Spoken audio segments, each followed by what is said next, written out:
Welcome, welcome to the first live leadership debate, and we're going to go straight to it now, live from ITV. Oh, can't actually see it. 1 second. ITV debate. That's not supposed to happen.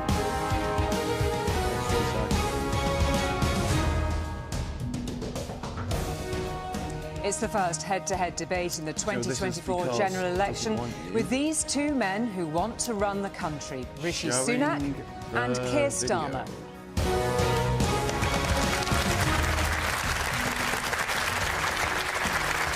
Well, good evening. Tonight's debate is set against the toughest of backdrops since the UK last went to the polls. ITV, we've had a pandemic, Putin's invasion of things. Ukraine, and a cost of living crisis which is still hitting families hard. Huge geopolitical threats loom large, not least, of course, climate change.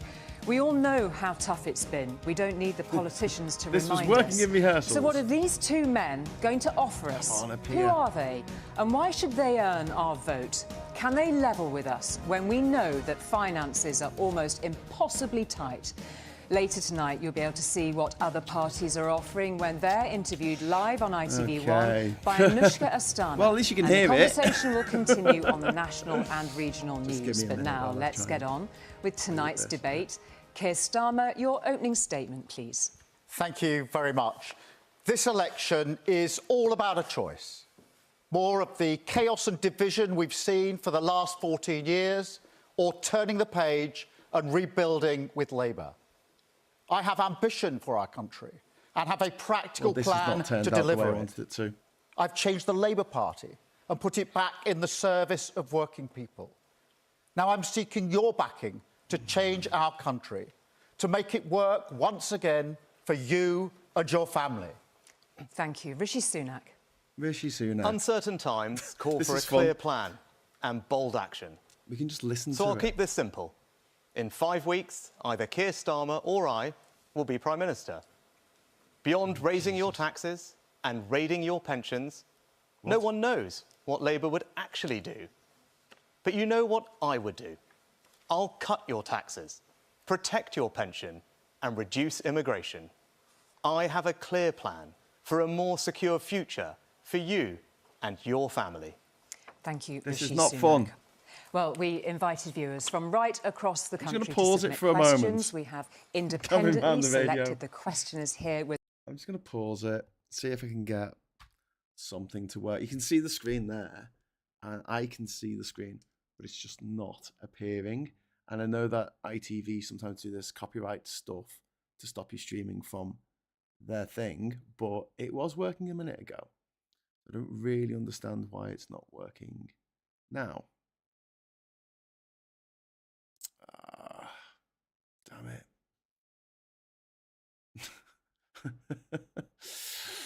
Oh, this is painful.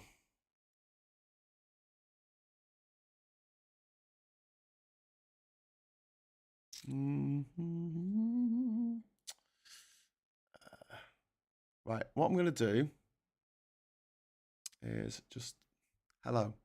You just got to bear with me for a moment while I suss out how to get ITV. Adding to the milkshake fund. Thank you very much to Scott Walton there. Try the BBC. It's on ITV. It's not on BBC. I can't watch it on BBC.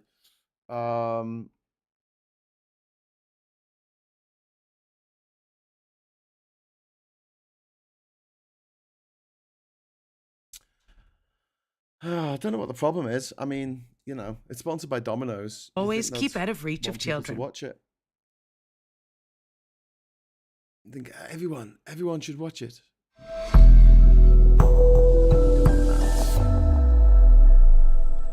don't want that.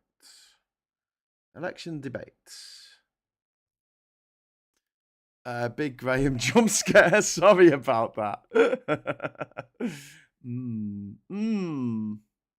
This is an interesting one.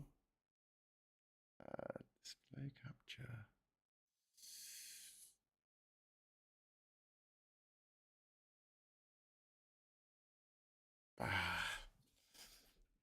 Okay, so if I pull that over to here, will that actually Job on here. No, it comes up as black on there as well. Ah, what have they done to me? Ah. Oh, this is painful. All right, should we just play it and I'll just talk Live over it, from Salford now on ITV1. It's Sunak versus Starmer, the ITV debate. Right, I think we had opening statements. Let's just jump straight in. We're live in Salford for the very first time in this election. It's Sunak versus Starmer, the ITV debate. I could stream the whole of Beat the Chaser, no problem.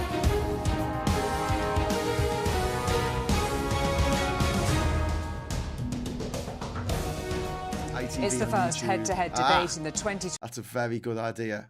Right, let's try that then. ITV. Oh, you are genius. Thank you. Thank you.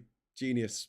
Who said that? Taxes are now One Angry cut. Pagan. Keir Oh, Starmer brilliant. would put all Okay, that progress and at risk. yes! Everyone's One Angry taxes Pagan, by you absolutely rock. Thank you so much. £2,000 in higher taxes for every working family. Barely in our hear him. country. Speak After up, little all man. the hard Speak work and up. Sacrifice we've been through. That's not the right course of action. I don't know why you want to put up people's taxes. Keir Starmer. Paul, I just don't know how you feel when you hear a Prime Minister say, having heard what you're going through, that the plan is working, it's all right. Oh, so many thank you people so much, One Angry struggle Pagan. I owe you a with their super bills, chat. And the Prime Minister just keeps saying he lives in a different world.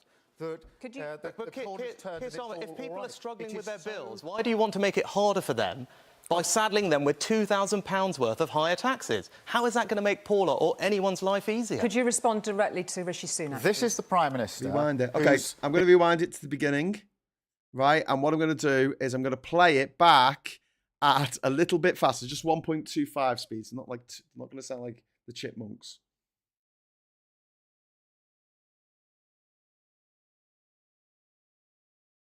Oh my God. Did that thing where they just kept it. They obviously like just had it coming up for ages, but it was starting. Oh, there we go. With Labour. Okay, right. These two men who want to run the country, Rishi Sunak. Welcome. and Welcome to Keir the election Starmer. debate. Start watching now. Well, good evening. Good evening. Tonight's debate is set against the toughest of backdrops. Since the UK last went to the polls, we've had a pandemic, Putin's invasion of Ukraine, and a cost of living crisis which is still hitting families hard. Huge geopolitical threats loom large, not least, of course, climate change.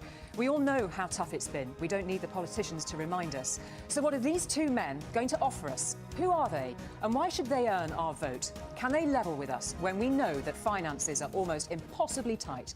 Later tonight, you'll be able to see what other parties are offering when they're Thanks, interviewed Megan, live the on lead. ITV1 by Anushka Astana. And the conversation will continue on national and regional news. But now, let's move on with tonight's debate. Sorry, Keir this Starmer, is, your opening statement, please. 10 minutes. Thank you very much. This election Late. is all about a choice. More of the chaos and division we've seen for the last 14 years, or turning the page and rebuilding with Labour. I have ambition for our country and have a practical plan to deliver it. I've changed the Labour Party and put it back in the service of working people. Now I'm seeking your backing to change our country, to make it work once again for you and your family. Thank you. Rishi Sunak. Uncertain times call for a clear plan and bold action. So I'll keep this simple. In 5 weeks, either Keir Starmer or I will be Prime Minister. Beyond raising your taxes and raiding your pensions, no one knows what Labour would actually do. But you know what I would do. I'll cut your taxes, protect your pension, and reduce immigration. I have a clear plan for a more secure future for you and your family. Thank you, Rishi Sunak. Well, we invited viewers from right across the country to submit questions. We have independently selected the questioners here with us this evening. I'll also raise some points made by people who couldn't be here. The two leaders don't know what they'll be asked. Also here, people who'll listen to tonight's debate. Some have voted Conservative and Labour in the past and think they will do so on July the 4th. And some have voted for other parties or are undecided. You can join the debate wherever you are by using the hashtag ITVDebate. And just before we go to our first question, a reminder that each leader will have 45 seconds to respond initially. Now, our first question on the cost of living. Paula from Huddersfield. Paula. Good evening, both. I have worked since I was 15 years old, and at the moment I hold a full-time, stable job. My children have left home. In the last few years, I found it very difficult to make ends meet, and the money simply doesn't go far enough. All I do is work to live. My food bill is nearly doubled. I'm in arrears with my bills. I spend my weekends batch cooking so I don't have to turn on my oven in peak times. My savings are gone and I'm genuinely worried about my future. I don't think you actually understand how this is for people like me. So what can you do about that? Thank you very much indeed, Paula, for your question. Rishi Sunak. Well, Paula, I know how much of a strain the last few years have put on No, your you family don't. finances, the family finances of everyone. He made in our 120 country. million And that's why my pounds priority last has always year. been to do what I can to support you. That started with bold action, like the furlough scheme during the pandemic, and more recently, my clear plan to bring Most people inflation didn't back know. to normal. And now, our economy is growing again, wages are rising, and crucially, we are able to now start cutting your taxes. But I know you're only just starting to see the benefits of that, as you described. So the choice at this election is with my clear plan and bold action to keep cutting your taxes, to give you financial security, or put all that progress at risk with higher taxes, £2,000 worth of higher taxes under the Labour Party. Thank you, Rishi Sunak. Keir Starmer. Just made up. Paula, I'm really sorry to hear the position that you're in. It must be really, really difficult on a daily basis. And there'll be millions of people watching this who feel in a similar position to you, that the cost of living crisis is really bearing down on them with constant worry. I'm not going to pretend that Ukraine and COVID hasn't made things worse, but this government has lost control. Liz Truss crashed the economy. They made it worse here than in other countries. And it's people like you that are paying the price, because if a government loses control of the economy, as they have, it's working people that pay the price. Yes. And Liz Yes. Truss's advisers are in the House of Lords. She's going to be a candidate at the next election. Rishi Sunak is putting her forward. We've got to stop this chaos. Got to stop the division, Thank you. turn a page and start to rebuild under Labour. Thank you for those She was opening beaten statements, by a 45 lettuce. seconds each. Just to turn to you first, Keir Starmer, the point that Rishi Sunak made is the economy is growing again. The plan is working, is his view. Well, he says the plan is working. He says the plan is working. So the question for him is, why has he called the election now?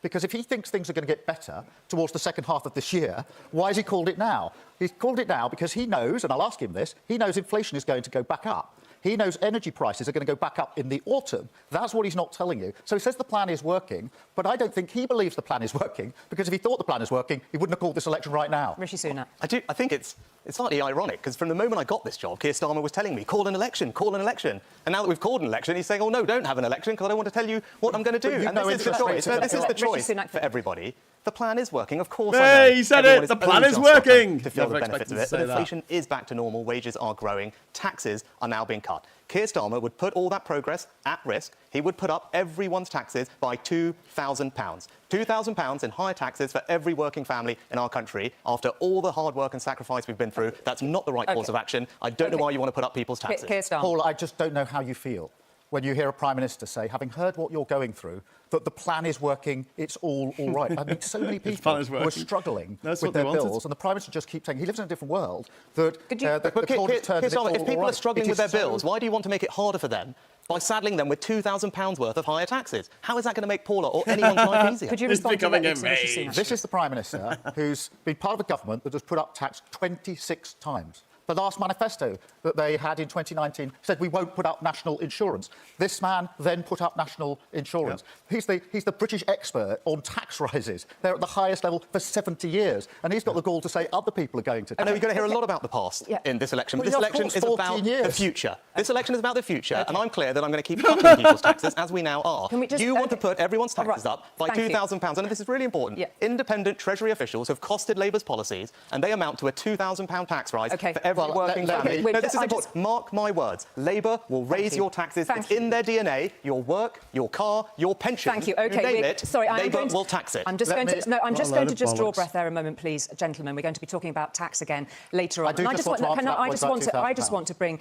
this part of the debate back very firmly to Paula's question. Yes. She made it very clear how hard her life is at the moment. You did acknowledge it, both of you. She spends her weekends batch cooking, so she doesn't have to turn her oven on Yeah. during peak times. There is Yeah. worry here, right before our eyes, that were being echoed across the country. One of the key points that Paula says is, I don't think you understand how hard it is for people like me. What are you going to do about it? How do you actually connect with Paula? Rishi Sunak. Well, I'd ask everyone to judge me by my actions. You saw what I did during the pandemic. When Yeah, we disaster did. struck our country, I implemented the furlough scheme because I knew the impact, devastating impact it would have on people. And you know what? Every week, when I'm out and about, someone comes up to me and tells me how furlough saved their family, saved their home, because that's talk about who I am. something And I else. don't Why wanna don't we put talk that about the progress fact at risk. you I want got to a put financial fine for security by partying cutting when we were people's locked down? taxes, Thank you. Whereas the Labour Thank you, Party Rishi want to Sunak. keep putting people's taxes up, She'll- and that's not going to help Thank anyone you, Rishi overcome Sunak. the challenges they're Can I facing. just- Paula wants to know what you're going to do about Yeah, well, it. I think Keir what you Starmer. put to the Prime Minister is how does he connect? And Paula, what I would say is this. My dad works in a factory. He was a toolmaker. My mum was a nurse. We didn't have a lot of money when I was growing up. And we were in a position on occasion where we couldn't pay our bills. So I know how that feels. In our particular case, we had our phone cut off because we didn't have the money. So I do know the anguish of worrying when the postman comes with a bill. What is that bill going to be? Can I pay for Are you it? saying I don't think the Prime Minister quite understands the position that you and other people are in. I do want to, if I may, just answer... Well, no, I think Let it's Rishi answer that. Sunak, please let Rishi Sunak respond to that, please. Because this election is about the future and making people's lives better. Now, I've got a clear plan to ease those anxieties that Paula and everyone is got a facing, plan. because things are tough. He's got a I plan. want to make them easier by continuing to cut your taxes. The difference of this election is Keir Starmer is going to put your taxes up by £2,000. Thank you. So if people are worried about their electricity bill, their food bill, OK, thank you taking very their much. kids on I a am going to holiday, stop. I am going to... £2,000 worth of tax rises are not going to help with Thank any of those you, things. Rishi Sunak and I'll Keir ask Starmer. again, I why do am you want going to to put draw a everyone's line taxes under up? this part of the debate. We're going to be talking about tax again later on. Joe, you did mention also, that. to both of you, we'll be talking about that. Paula, Dad thank you was very a much indeed for your toolmaker. question. We're now going to go to the issue of health and social care, which, like some other issues that may come up in tonight's debate, is a devolved area. That means policies set directly in Scotland, Wales and Northern Ireland, and the UK government sets policy for England. So our next question is about the health service, and it's from Janet from Telford. Janet. Thank you. I've interacted more with the NHS lately than the average person. I'm a cancer survivor. My son is a nurse. I recently lost a cousin who was waiting for surgery. No one is brave enough to tell us the truth. The NHS is broken. Be honest with us. How long will it take to fix it? Thank you very much indeed, Janet. years. Keir Starmer. Janet, I'm really sorry to hear about your own position and that of your relatives. My wife works in the NHS in one of the big London hospitals. My mum was a nurse, my sister was a nurse, so the DNA, it runs through my DNA. And you can imagine just how angry I am that it's been broken, and it has been broken exactly as you described. It's unforgivable what's happened to the NHS. And to come into power for 14 years and leave the NHS in a worse state than when you found it is unforgivable in politics. Yeah. And Rishi Sunak stood 18 months ago, Janet, and said that those waiting lists, which are now nearly 8 million, he said he'll get them down. He made a promise. He said he'd be held accountable. They were 7.2 million at the time. Now they're 7.5 million. So Thank they've you. gone up, Yeah. and that bears you. down on the NHS. Rishi Sunak. Well, Janet, thank you for sharing your story, and I'm glad that you've recovered. And I'm sorry for your loss as well. Now, my you're dad not. was a GP. Okay. My mum was a pharmacist, so I'm speaking as someone who was brought up in the brought NHS, up surrounded in by a people who boarding- dedicated a boarding their lives to school. it. And the evenings in my house growing up, my parents spoke about how they could provide more How would care you know? You for their weren't there. patients You're in like boarding you. school. And You're that's in how Winchester. I think about the NHS. And of course it's difficult, and you're right, and we have to be honest about the damage that COVID has done and the time it will take to recover from that. But we've put record funding in, we're training more doctors and nurses, Yeah. we're doing It's more all- checks it's and all scans, and COVID's what I want fault. you to know is that the NHS is safe in my hands. I will always stand up for it to give you and everyone else the peace of mind. What a that will load be of there for you bollocks. and your Someone family laugh during out it. loud. Thank you very much. Janet put this question. Keir Starmer agreed with a part of that question, that the NHS is broken. Your response to that, Rishi Sunak? Well, as Janet knows and everyone knows, the NHS is still recovering from COVID. We went through the best part of 2 years where the NHS couldn't conduct all the treatments it normally would, and it is going to take time to recover from that. But we are now making progress. The waiting lists are coming down. But what Keir Starmer didn't mention to you, which you did, Julie... Waiting list 7.2 million, they're now 7.5 million. He says they're coming down, and this is the guy who says he's good at maths. Yeah, they are now coming down. They are now coming down. 7.2 when you said you'd get them down. 7.2 million, they're now 7.5 million. I'd like you to explain how they're coming down. Because they were coming down from where they were when they were higher. 7.2. And they're now on their way down. They are down, right? Yes, because the NHS was impacted by industrial action. And if it wasn't for that, 500,000 appointments would have been saved. It's somebody else's fault. No, but let me Always express someone the else's question, because, fault. as you said, Julie, the NHS is devolved. So different parties are responsible for the NHS in different parts of the United Kingdom. Keir Starmer's party are responsible for it in Wales. Now, the NHS has been impacted by COVID everywhere. But things are difficult in England, I know that. But if you were in Wales, you would be waiting 40% longer for treatment. Ambulance and A&E times are the worst in Great Britain, Thank you. and 1 in 4 people are on a waiting list. So yes, the Storm NHS doesn't get has a chance to challenges, speak as but it much has for challenges some reason. everywhere, regardless I'm of the looking party that's in at charge. Janet's NHS is response. pushing before when all the COVID. Prime You're Minister can say absolutely to right. her It's is facts. that what the position is in Wales. Janet, I don't know. You may not be interested in the position in Wales. You may be interested in the position that you're facing and want a Prime Minister who takes responsibility for what he is responsible for. But what you'll get with the Prime Minister is somebody who makes a promise saying, I will be held personally responsible for bringing those waiting lists down. At the moment they don't come down, what does he do? He blames everybody else. What did personal responsibility actually mean? Sorry, can I just intervene there and ask very specifically then, Keir Starmer, what would you do about the doctor strikes that Rishi Sunak raised? Can you answer that very directly to Rishi Sunak? We've got to resolve them, and for months and months and months, the Prime Minister hasn't resolved them. They've been arguing about who gets in the room. You've got to get in the room, you've got to resolve it, because the NHS needs to get back to work. But we've also got to bring down the waiting list. We've got a plan for 40,000 extra appointments each and every week. That's 2 million a year to bring those waiting lists down. They're at a record high. And under the last Labour government, the record was waiting lists right down, satisfaction in the NHS at a record high. That's completely been turned on its head. OK, Rishi Sunak. He's right. I'm really grateful for everyone in the NHS for working so hard, and we have now settled pay rises with everyone in the NHS except for the junior doctors. And of course I want to do that to make sure it's fair and affordable, though. But despite being offered the most generous pay settlement anywhere in the NHS and indeed the public sector, the union are demanding a 35% pay rise, and I don't want to raise your taxes to pay for that because I don't think it's right. But I will say this. When Keir Starmer says he'll resolve it, he hasn't explained to you how. But I will say this. You could answer that, Keir Starmer. Well, we wouldn't pay the 35%. We've already said that to the doctors. We can't afford it because the government's already broken the economy, and there are many things that now can't be afforded. So we're not going to pay that. But what you can't do is what the Prime Minister has done, which is to say... But you just said you'd resolve it, so what would you do? At the end of the day... So you're not going to give them the 35% pay rise that they're asking for, so how would you resolve it? Just standing there and saying, I'll resolve it, isn't an answer. That's not a plan. Prime Minister... How would you resolve it? Prime Minister, your record is... No, how would you resolve it? You want to be Prime Minister... How would you resolve the strike? How would you resolve it? I wish he had as much to say when Liz Truss was crashing the economy. Could you answer Rishi Sunak's point, please, Keir Starmer? Well, I will when I can get a word in edgeways.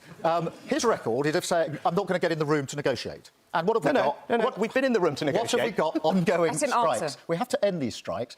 How? The grown-up way to do that is to get in the room and to negotiate with the doctors and come to a settlement. There's only two ways forward. One is a continuing strike, which is what we've had for a very, very long time. We're now 4.5 weeks from election. He's going to kick it into the long grass. Right. Or you get grown up, you go in the room and you resolve this. That does not mean you agree with the 35%. We can't afford that. But we have got to settle I'm going to pause that there, please, because I want to return to another part of Janet's question that you did touch on, that she lost her cousin who was waiting for surgery. These waiting lists are a matter of life and death. A quick point of information to both of you. If you had loved ones on a long waiting list for surgery, would you, if you felt that that was the only way forward, use private healthcare? Rishi Sunak? Yes. Keir Starmer? No.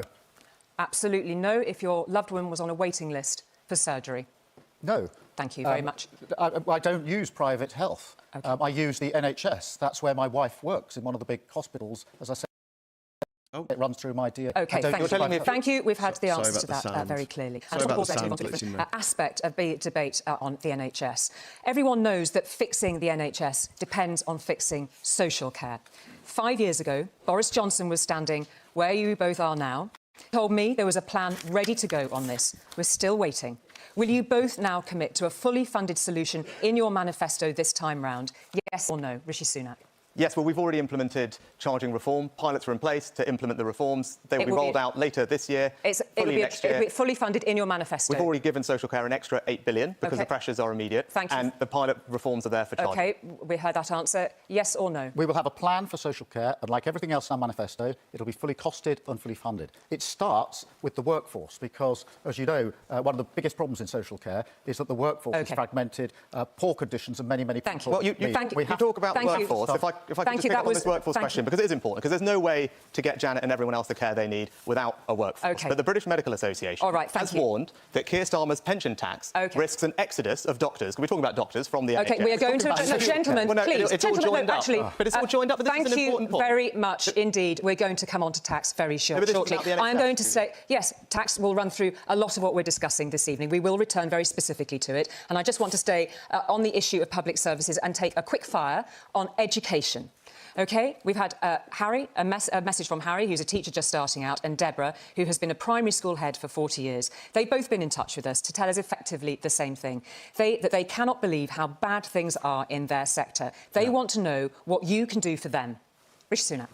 Yes, well, I think education is the most powerful way that you can transform people's lives. That was something that my parents raised me with, and I'm grateful to all our teachers for what they're doing, which is why we're backing our schools with record investment at the moment, but also reforming how we teach our kids, which is why I'm proud that right now English school children are the best readers anywhere in the Western world, and that is testament to the hard work of teachers and the reforms of this Conservative government. Well, there's a pattern here, isn't there? We've just been talking about the NHS, and Janet says it's broken. We've now gone to education, and the teachers say that's broken as well. And I know the Prime Minister has already said in the first however many minutes of the debate that he doesn't want to have anything to do with the last 14 years. I'm sorry, Prime Minister, you may want to just cast it off, but everybody else is living with it. When it comes to schools, we desperately need more teachers, because in secondary schools, we do not have the teachers we need. So, for example, on key issues like maths, we have maths being taught, and parents watching this will know, by supply teachers, by PE teachers, but not maths teachers. So we would have in place, one of our first steps would be to recruit 6,500 teachers to fill those gaps, which will help the existing teachers who are struggling to cope with the mess that this government has left them in. So tell Rishi Sunak why you're going to raise VAT on private schools to achieve the money that you say you will spend on those extra teachers. Why are you making that choice? Tell Rishi Sunak. Because I believe every child should have the teachers they need in the core subjects like maths. And I think for a child in a state secondary school who doesn't have a core teacher in something like maths is going to live with that for the rest of their lives. It's not a one-year problem or a two-year problem. If they're in the GCSEs, it's for life. And therefore, we will have 6,500 recruits. We will get rid of the tax break on private schools to pay for it. That's a tough choice. I do understand that. It's a tough choice. Rishi Sunak. But I want to make sure You've explained the policy. Thank you, Rishi Sunak, if you'd like to respond directly to I don't agree with it, because I think people who work hard and aspire to provide that education for their kids should have that freedom. That's what my parents did, and I'll support it. But it's not freedom if you haven't got the money. Raise taxes. But that's just the start, because there's a long list of other things that he needs to find the money for. So it's not just going to start and stop there. There are £2,000 worth of tax rises coming for every working family in this country. And as I said, he's saying he's going to raise taxes. I do need to that's answer not the start. I do need to answer that, because he put that figure out there. Well, what's happened here is, it's a classic. They put in pretend Labour policies to the Treasury, and then they get a false readout. So I'll just tell you, what they've put in for this analysis is a mental health policy that isn't the Labour Party's policy. He's put in one of his own policies. He's asked the civil service to cost it, and they've come up with this figure of £2,000. The they are an independent civil service. I think in terms of... I do need to do it. Gentlemen, please, may I just say that people can have a lot of figures to get their heads around tonight. I'm not saying that people are more than capable of calculating that rapidly at home, but I do want to actually draw the focus then, given we're on this patch, very specifically onto the question of tax. I want to talk very specifically about tax before we finish this first half of our debate. Can we clarify the similarities in your positions? Please raise your hand if I am wrong. You, as Prime Minister, will not raise income tax. You will not raise national insurance in the next Parliament. And other than Labour on private schools, you will not raise VAT. Thank you for that instructive moment. We've had a lot of viewers getting in touch to ask, where is the money coming from to solve the huge challenges raised by Paula, Janet and many others? Are you two gentlemen being honest? We will raise specific taxes, and we've been really clear what they are. We've already dealt with the tax break on private schools. We want to end the non-dom status completely. I think that the super rich should be paying their tax. Yes, absolutely. I want to get rid of the equity loopholes that are there again for the super rich. And I think the oil and gas companies should be paying their fair share towards our energy.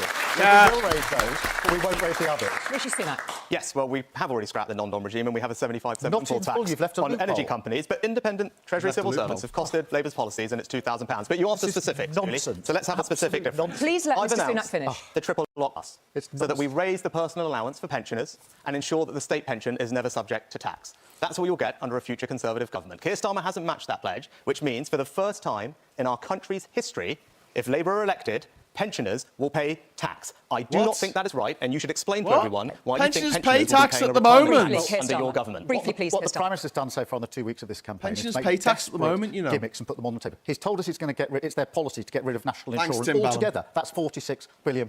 He said it's their policy to get rid of inheritance tax. That's £10 billion. He says he's going to get rid of tax on pensioners. You're just talking nonsense. But just answer the specific question.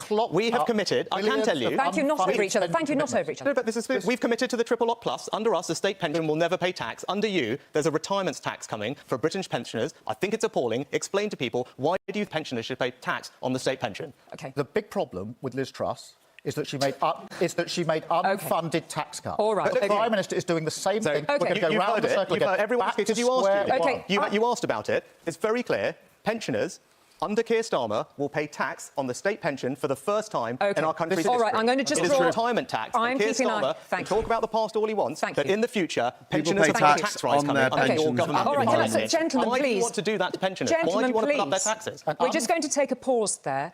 I just want to put this on the table. The Institute for Fiscal Studies independently has assessed that you are joining in a conspiracy of silence in not acknowledging the scale of the choices and trade-offs that will face us after the election. Unprotected budgets. That's budgets for areas outside of schools, the NHS and defence. They could face up to 4% of cuts a year.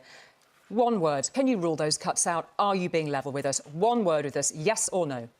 We're going to continue investing record sums in public services. I ask yes or no. No, we're not going to go back to austerity. I ran a public service for 5 years, the Crown Prosecution Service. I know how hard it is. Thank you very much You don't have indeed. enough money. I believe in our public service. Thank you, Keir Starmer. Thank you, Rishi Sunak. For the time being, we will take a breath.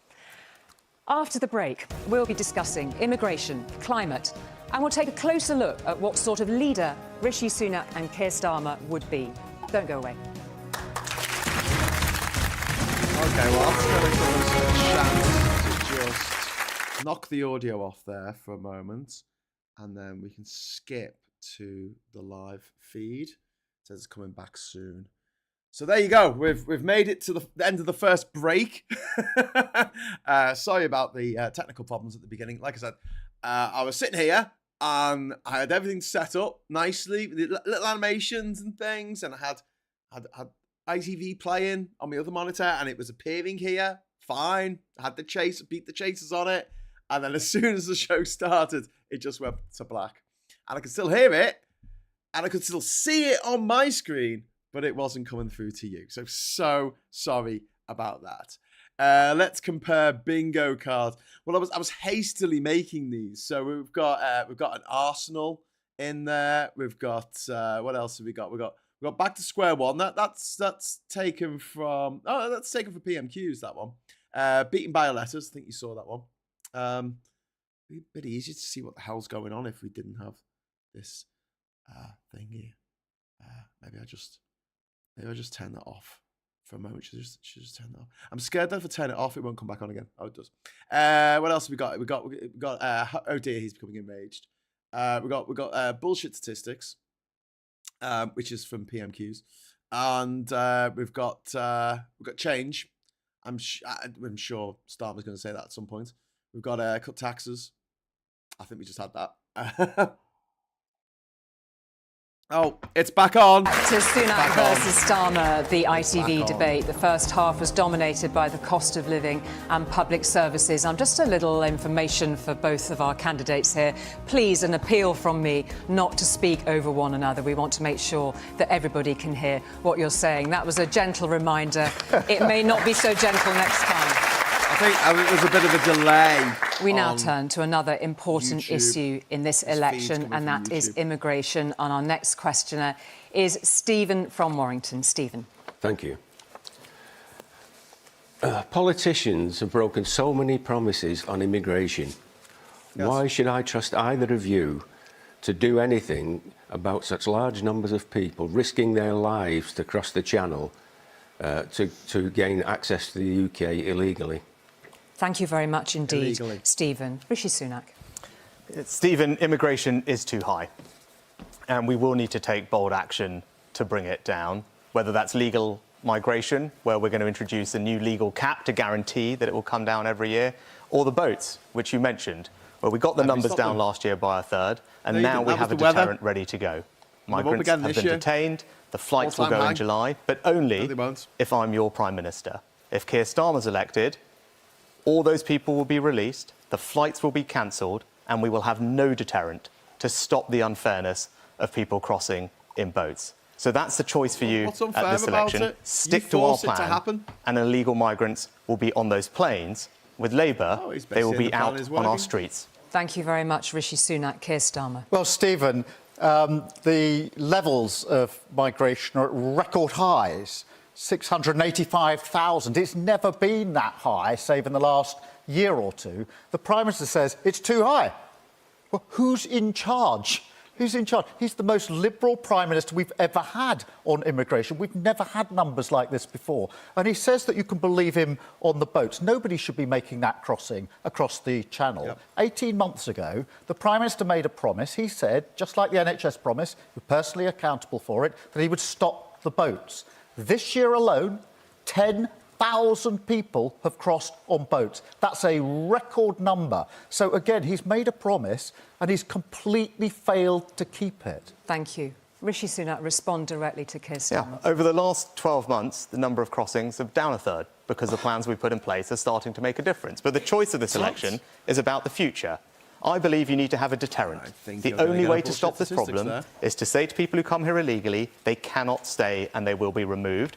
If I'm your Prime Minister, the planes will go to Rwanda, we will have a deterrent. So the simple question for Keir Starmer is, what will you do with people who come here illegally? What will you do with them? Well, very simply, what will you do with them? That's what I'm going to do. We'll have a deterrent. What are you going to do? We need to smash the gangs that are running this vile trade, making a huge amount of money, putting some of the most vulnerable people in boats across the Channel. They're making a fortune. Before I was a politician, Stephen, I was the Director of Public Prosecutions, and I worked with the police and prosecutors in other countries to bring down terrorist gangs who are running across borders. I do not believe it's impossible to bring down these gangs. What I won't do is engage in an expensive gimmick, the Rwanda scheme. If he believed it was going to work, he wouldn't have called an election before it can be tested. He wouldn't have done it. So, Keir Starmer said, smash the gangs. We put new laws in Parliament that have now led to almost 1,000 criminals and people smugglers being arrested, serving hundreds of years in jail. Because we do need to smash the gangs. Keir Starmer voted against those laws. So, as ever, you say one thing here, but your track record says something completely different, and you can't be trusted to leader of the opposition. So why are the numbers this year 10,000 record numbers? Why is that? Because this is a challenge. This is a growing challenge. But I've got a plan to deal with it because I'm going to put people on planes. What are you going to do with them? I can tell everyone what I'm going to do. You might not like it, but I've got a plan. Because we've got to have a deterrent. What are you going to do? Just tell everybody. What are you going to do with illegal migrants who arrive? Please, can we please, gentlemen, we will lower our voices. Keir Starmer, please respond directly to Rishi Sunak. There's a pattern of behaviour here. He said he would get waiting lists down. They've gone up. He said he would stop the boats. We've got record numbers coming. The promises he makes are not worth the paper they're written on. His plan is failing. We do have to deal with this problem, Stephen. We absolutely have to deal with it. We have to smash the gangs that are doing. I will never accept that the only criminal gangs that can't be taken down are these vile gangs. I've taken down terrorist gangs in my past. I've seen how it's done. I know it can be done. We'll have a border security command if I'm Prime Minister, and we will get that done and stop this vile trade and those boats coming over with very vulnerable people. Thank you very much. I'm just going to call a pause there. Thank you very much. A very specific question to you, if I may, Rishi Sunak, and that is on the European Convention on Human Rights. If your Rwanda plan is blocked by the courts, and will this appear in your manifesto, that you would remove the UK from the European Convention on Human Rights? Is that part of your plan? Will that be in your manifesto? I'm crystal clear. I believe all our plans are compliant with our international obligations, but if I am forced to choose between securing our borders and our country's security or a foreign court, I'm going to choose our country's security every single time. So that's a yes. Excuse me, can I be clear? That is a yes. I've been crystal clear. I will choose our country's security ahead of membership of a foreign court every single time. It's not a foreign court, it is our court, you lying sack of shit. Directly to it is our court, with your opinion. If I'm Prime Minister, we will not pull out of international agreements and international law, which is respected the world over. Because I want the UK to be a respected player on the global stage, not a pariah who doesn't agree with international law. And those laws were put in place after the Second World War, after the horrors of the Second World War, when all governments, all countries came together and said, never again. And it was a Conservative government. Churchill's fingerprints are on this instrument. So important was it for the Conservative Party. This Conservative Party is a million miles away from the Conservative Party of old. I have a direct question to put to you, Keir Starmer. You sound quite similar, just to confirm for both of you, on the issue of safe routes. Are safe routes for people crossing the Channel not the answer? Keir Starmer? Well, I don't think anybody should be crossing the channel. In relation to some countries, I do agree with safe routes. So, for example, well, just give me the example, Afghanistan, where everybody will observe the terrible scenes when the Taliban took over, and people risk their lives to interpret for our forces, etc. I thought they should be allowed to come here to safety, and I supported the safe routes for them to do so. There are circumstances where I do believe that's the right thing to do. Ukraine is another example. We just need to keep this brief. Yes or no to safe routes for those crossing the channel? Of course we should have safe routes, but when we've controlled our borders, we will be able to have a conversation about the right number to accept. We've been a very generous, compassionate country. But we talk about European conventions. 20 European countries almost now have agreed with my approach. Believe that you need to be able to return people to a safe country, otherwise you can't solve this problem. We still haven't heard from Keir Starmer, and this is meant to be a debate about the future. I will put people on planes to create that deterrent. Multiple other European countries agree with that. What will you do with illegal migrants who come here? What will you do with them? Well, would you consider processing asylum claims in a third country, Keir Starmer? Yes, if that was possible to do it in compliance with international law, of course. But just let me deal with this, because... So you do now agree? So you... just changed I thought we were not going to talk over each other. You do now agree with third country deals? Thank you very much. Can I just get a word in edgeways? Mr Sunak. Mr Starmer.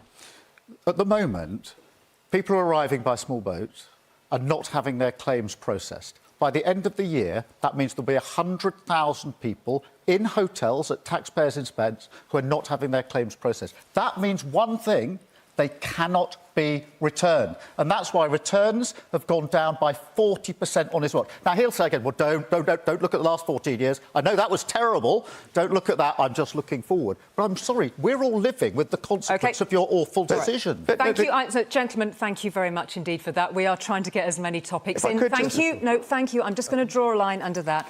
We are just trying to cover as much ground as possible. I'm sure you both understand that. Thank you. We're going to turn now to our fourth question from Omar from Manchester. Omar. Thank you. I'm worried about the UK's lack of leadership on the world stage. I want our PM to be strong enough to take a stand even when it's hard. So what should happen next to stop these awful scenes we're seeing in Gaza?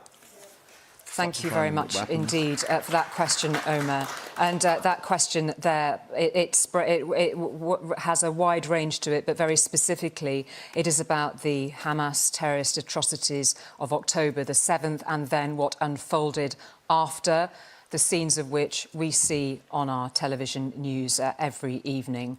So I'd like you both, please, to address that particular situation.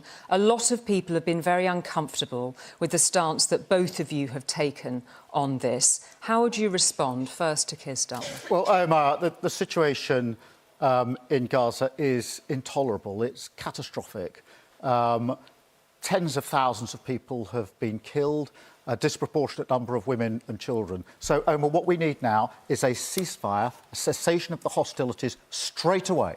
And for these purposes, which is really important because it's a very grave situation, firstly, we have to get the hostages out. They've been held for a very, very long time, and I dread to think that the state they're in. Secondly, we desperately need humanitarian aid into Gaza, but desperately, it's catastrophic. Thirdly, and this is where the leadership piece comes in, we have to find a path to a lasting resolution. That has to be a two-state solution, and we need to show leadership on that. And I know that if we're elected into office, if we're humble enough to serve, that will be my solemn duty. Rishi Sunak. Yes, Omar, it's an awful situation, and I'm pleased, actually, that Keir Starmer supported, alongside me, Israel's right to defend itself in the face of the atrocious attack that they suffered. But right now, you're seeing that US have put a deal on the table, which we strongly support, together with our allies, to bring an immediate end to the hostilities, release hostages, get more aid in, and then build towards a lasting settlement with a two-state solution. We've led in providing more aid to Gaza, something I'm proud that we've done. Our troops have helped build the port that's being established. But more generally, the world is a more uncertain place. What Hamas doing is indicative of the dangers we face, which is why I've made the bold decision also to lead, to increase investment in our country's defence, because I think that's necessary to keep you safe everyone safe. It's something that the Labour Party have not matched. Thank you very much for those serious, considered responses to the first part of Omer's question. You raised a question there very specifically at the end of that statement, Rishi Sunak, raising the question about our security or otherwise under the potential leadership of Keir Starmer. Do you really think the man standing next to you is a threat to our national security? No, I don't think the Labour Party can be trusted to keep this country as safe as the Conservatives. The world is a more dangerous and uncertain place than at any point since the end of the Cold War. I've made the decision to invest more in our defence, taking it up to 2.5% of GDP. Labour Party have not matched that. And worse than that, the person who would be Deputy Prime Minister under Keir Starmer does not believe in our nuclear deterrent, the ultimate guarantor of our security. So no, she said you can trust the Conservatives with our country's security, weapons. and my track record and our commitments prove that. Keir Starmer. This is shocking.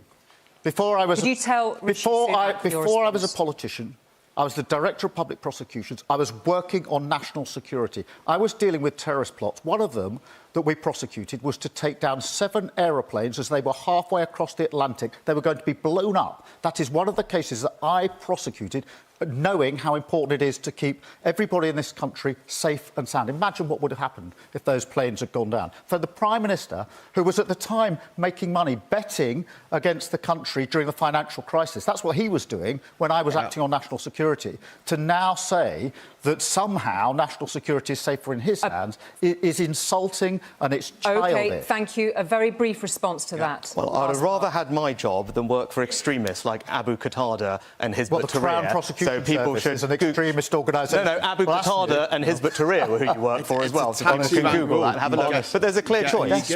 I'm investing more in our country's defence, up to 2.5% of GDP. OK. You are not doing that. OK. So how can you tell people you will keep them safe when you're not willing to invest more in our country's security? Thank you. We've explored both of those positions. I'm just going to draw a breath there. Just once again, we've got a quick-fire question for you from Stephen from West Sussex, who sent us a question and asked, just very quickly, a very brief answer from both of you. Would convicted criminal Donald Trump be someone you, as Prime Minister, would want a special relationship with? Keir Starmer. No. If he's elected president of the US, then we will deal with him. It's up to the people in the US to decide who they want as their president.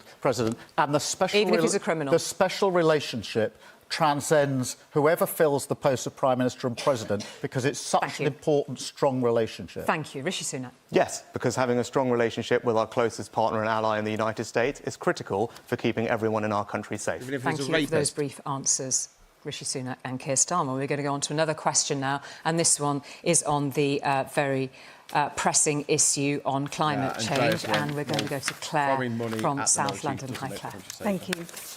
The world is facing a climate catastrophe now. Both of you have broken promises on the environment.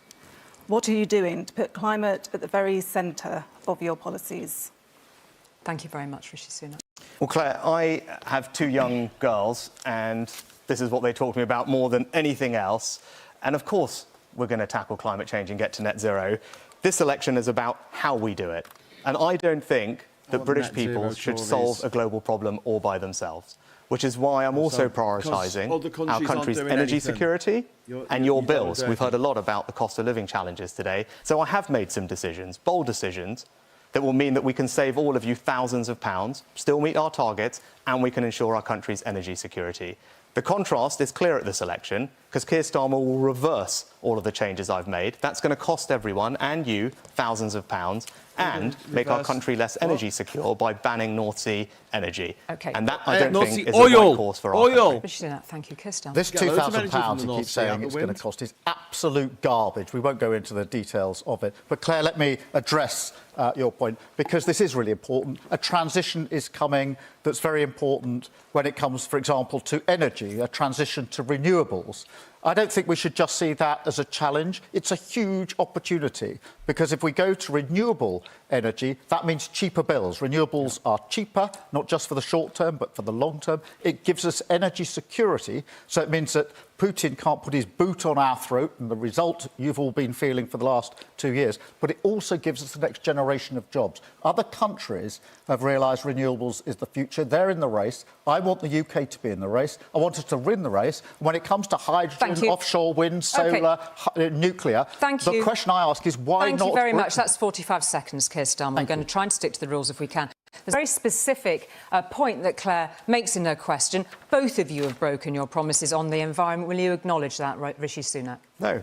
We're going to stick to the targets we've put in place, but we're going to do it in a way that saves you all money. I'm not going to impose thousands of pounds of costs on you to arbitrarily rip out your boiler, change your car, convert your home. Well, we've been talking about the cost of living challenges earlier in this debate. I don't think adding thousands of pounds of cost to you is the right thing. Now, Keir Starmer is going to reverse those changes that I made. So everyone is facing thousands of pounds of higher bills. That is the choice at this election. Let Keir Starmer respond to that and address the issue of broken promises. Please respond directly to what... It's hard to respond because he's making it up as he goes along. But let me do the best that I can, because the promise I made was clean power by 2030. It's one of my 5 missions, Claire, one of the most important things that I want an incoming Labour government with the driving sense of purpose to achieve. Clean power by 2030. That's the promise I've made. That's the promise I'll keep. It'll be in our manifesto. It'll be fully costed and fully funded. But the Prime Minister is slowing down on the climate change. The problem with that is not only is that inconsistent with our obligations, it will cost more in the long run. OK, let Rishi Sunak respond to that. So it's completely head-in-the-sand stuff. Keir Starmer is going to reverse the changes I made. To install a heat pump now, if you don't need to, costs about £7,000 or £10,000. To convert your home, again, if you're in a terraced house in Darlington, £10,000. Changing your car sooner than America, Canada, Sweden, France, Germany, as he wants you to do. Thousands of pounds. OK, let There's Keir a simple Starmer choice respond at this election. Thank you. If you think Labour are going to win, start saving. Let Keir Starmer respond to those specific points. Keir Starmer.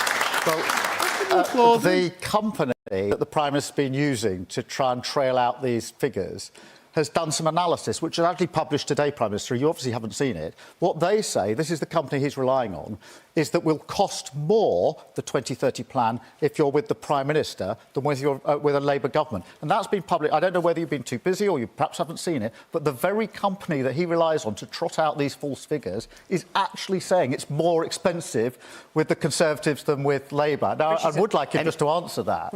Anyone can go online when they get home. Go and see how much it will cost to convert your home. Go and see how much it will cost to install the heat pump. Go and see how much it will cost to change your car. Those are all the things that he's going to force you to do sooner than is necessary. You can go and see tonight the thousands of pounds that's going to cost you. I've said it before, I'll say it again. He is going to put up your taxes, put up your bills as clear as night follows day. I'm going to just return very briefly to Claire's question. She's talking about a climate catastrophe now. What are you doing to put climate at the very centre of your policies? Very briefly. I want to set up Great British Energy.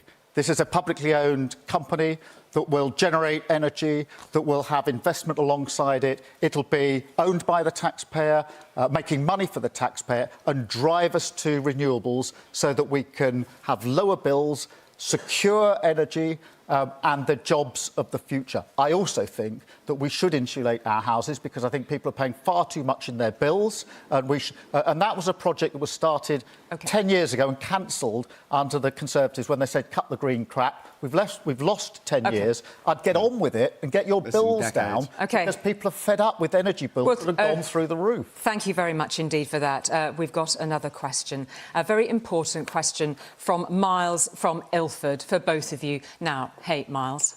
Thank you.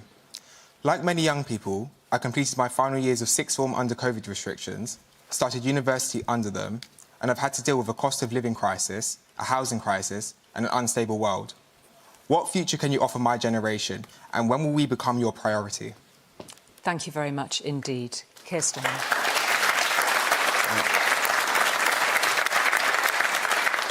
Well, Miles, what I think is really important is that you have the further education opportunities that you need, whether that's university or technical skills, I think either are perfectly, they're equivalent, they're really important. My dad was a toolmaker, so he went down the skills route. I was the first, as it happens in my family, to go to university. So we would ensure that those jobs are there for you, for the future, that you have the opportunity to get on. We'll build the houses so you don't have to be 30-something, 35, 36 before you own a house under this government. But what I won't be doing is sending you on national service, some sort of teenage dad's army, which would be what the Prime Minister would say. Forget going on to university. He wants to send you off to do national service. Thank you very much, Keir Starmer. Rishi Sunak. You know, we have an enormous amount to be proud of as a country, but we do need to do more to make sure our young people, like you, Miles, get the opportunities that they deserve. So that's why we will introduce a modern form of national service. And I think it's going to be transformational for young people in our country, giving them the skills and opportunities they need to succeed in life, fostering a culture of service in society, bringing it together, but also strengthening our resilience and security for the future. And I think it is going to be something that's incredibly positive. But beyond that, I want you to have financial security. So when you get that job, when you save for that house, we make it easier, which is why I want to keep cutting your taxes so you can keep more of your money, build for a deposit for that first house, and not saddle you with £2,000 of higher taxes. Thank you very much indeed, Rishi Sunak. Keir Starmer called the national service proposals a teenage dad's army. What would you say to that, Rishi Sunak? Yeah, I think Tell him why you don't think it's that. Yeah, whatever you might think of it, it is an idea that's transformational for our society. Well, the Army don't like it. But Keir Starmer, all he can do is sneer at it. Sneer at it because you don't have any ideas for the future. You don't have anything that's bold, that's going to transform our country for the better. And in fact, everywhere I've been, since I've made the announcement, I've had people talking to me about how they think it will be wonderful for their children, how they think it will change our country for the better. And it's an example of the bold action that I'm prepared to take to do things differently, to deliver a more secure future. You don't have big ideas like that. They've been in power for 14 years. And after 14 years, with a few weeks to go before the election, they come out with this desperate idea. It was such a brilliant idea. Why for 14 years has your government not lifted a finger to do it? It's a desperate attempt. Now the election's being called to get some attention to put something on the table. The other thing I would say is this. It is very important, Miles, is that the money the Prime Minister says he's going to use for this national service, he's going to take away from levelling up. Remember that promise in 2019, we're going to level up? When I was going to use the money for national service and the army say, and the military say, this isn't going to help us because we don't have the wherewithal to train people and it'll take away from our own budget. Rishi Sunak to respond. It's not thought through, it's not sensible, it's desperate. Could you respond very specifically on those points? Actually, having spoken to lots of people from the armed forces, they're very supportive of the plan and they think it will do brilliant for them over time to attract people into the armed forces. And actually, the money that we spend on levelling up is partly spent spreading skills and opportunities for young people. And I think this is the best way to do it. But again, you've had 14 years with nothing to do but think about the future, but you have nothing to say about it, and all you can do is talk about the past. And it's clear, there are no big ideas talking about national If we want to transform our country for the better and deliver a secure future, you've got to have leaders who are prepared to do big, bold things. Rishi Sunak saying you're stuck in the past, Keir Starmer. On the one hand, he says these are all the big ideas that Keir Starmer's coming up with and they'll cost a fortune. Then he says he hasn't got any big ideas. I do appreciate why he doesn't want to talk about the last 14 years. He's ashamed of the last 14 years. He's not said tonight in this debate one thing saying, this is our proud record, vote for me because we've got a great record. He can't say that. He can't say vote for Conservatives because we've got great leaders, burnt through 5 Prime Ministers. So all he can do is say, please look at the future. Please don't look at what we've done in the last 14 years. Thank you. We cannot have 5 more years of this. Got to draw a line, we've got to turn a page and start Thank you very much. Okay, and Miles is listening very patiently to all of this, and I want to root this in his question, whatever the to and fro on that issue may have been between the two of you. You're both homeowners. The most common living arrangement for 18 to 34-year-olds is living with their parents. Do the young need to change their expectations of home ownership now? Do we have to be realistic about this? Tories. The young people of this country deserve some honesty. Rishi Sunak.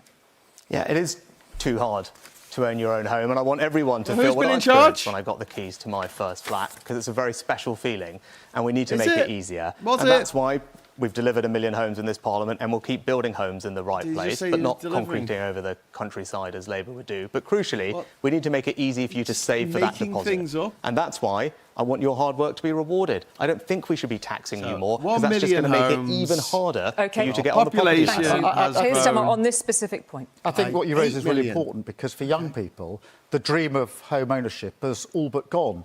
The average age for owning a home now, Miles, is late 30s. That's shocking, because I know what your own roof over your head means for an individual. It meant the world to me when I was growing Thanks, up. So we will build sanity. 1.5 million homes.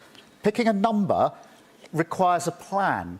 And if those homes are going to be built, we're going to have to change the planning laws to make sure we can get on with it. We're going to have to make sure our mayors and combined authorities have the powers they need to put the homes in the places. And we need to make sure the amenities are there, the schools, the health clubs, etc., to support those homes. So we've got a clear plan to deliver on the homes that will make sure, Miles, that you get that chance for the dream far earlier than you do under this failed government. All right, thank you very much indeed. There was so much that was in the question from Miles. Thank you very much indeed for that. And we're just going to come now to a final quick-fire question. It's been a pretty serious evening in terms of what we've discussed so far.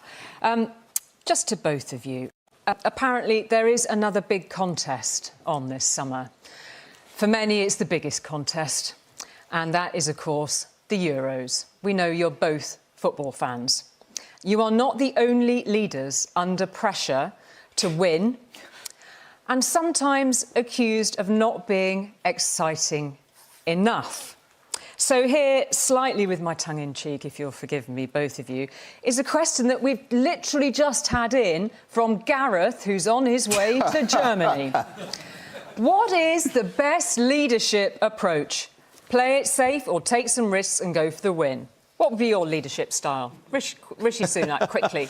Well, not to give advice to Gareth Southgate, who, when I met him, we did discuss who had the worst job in Britain in terms of other people giving you their opinions. But I say you need to have a clear plan and you need to take bold action, because you don't do anything without those things. Thank you very much, Rishi Sunak. Keir Starmer, briefly.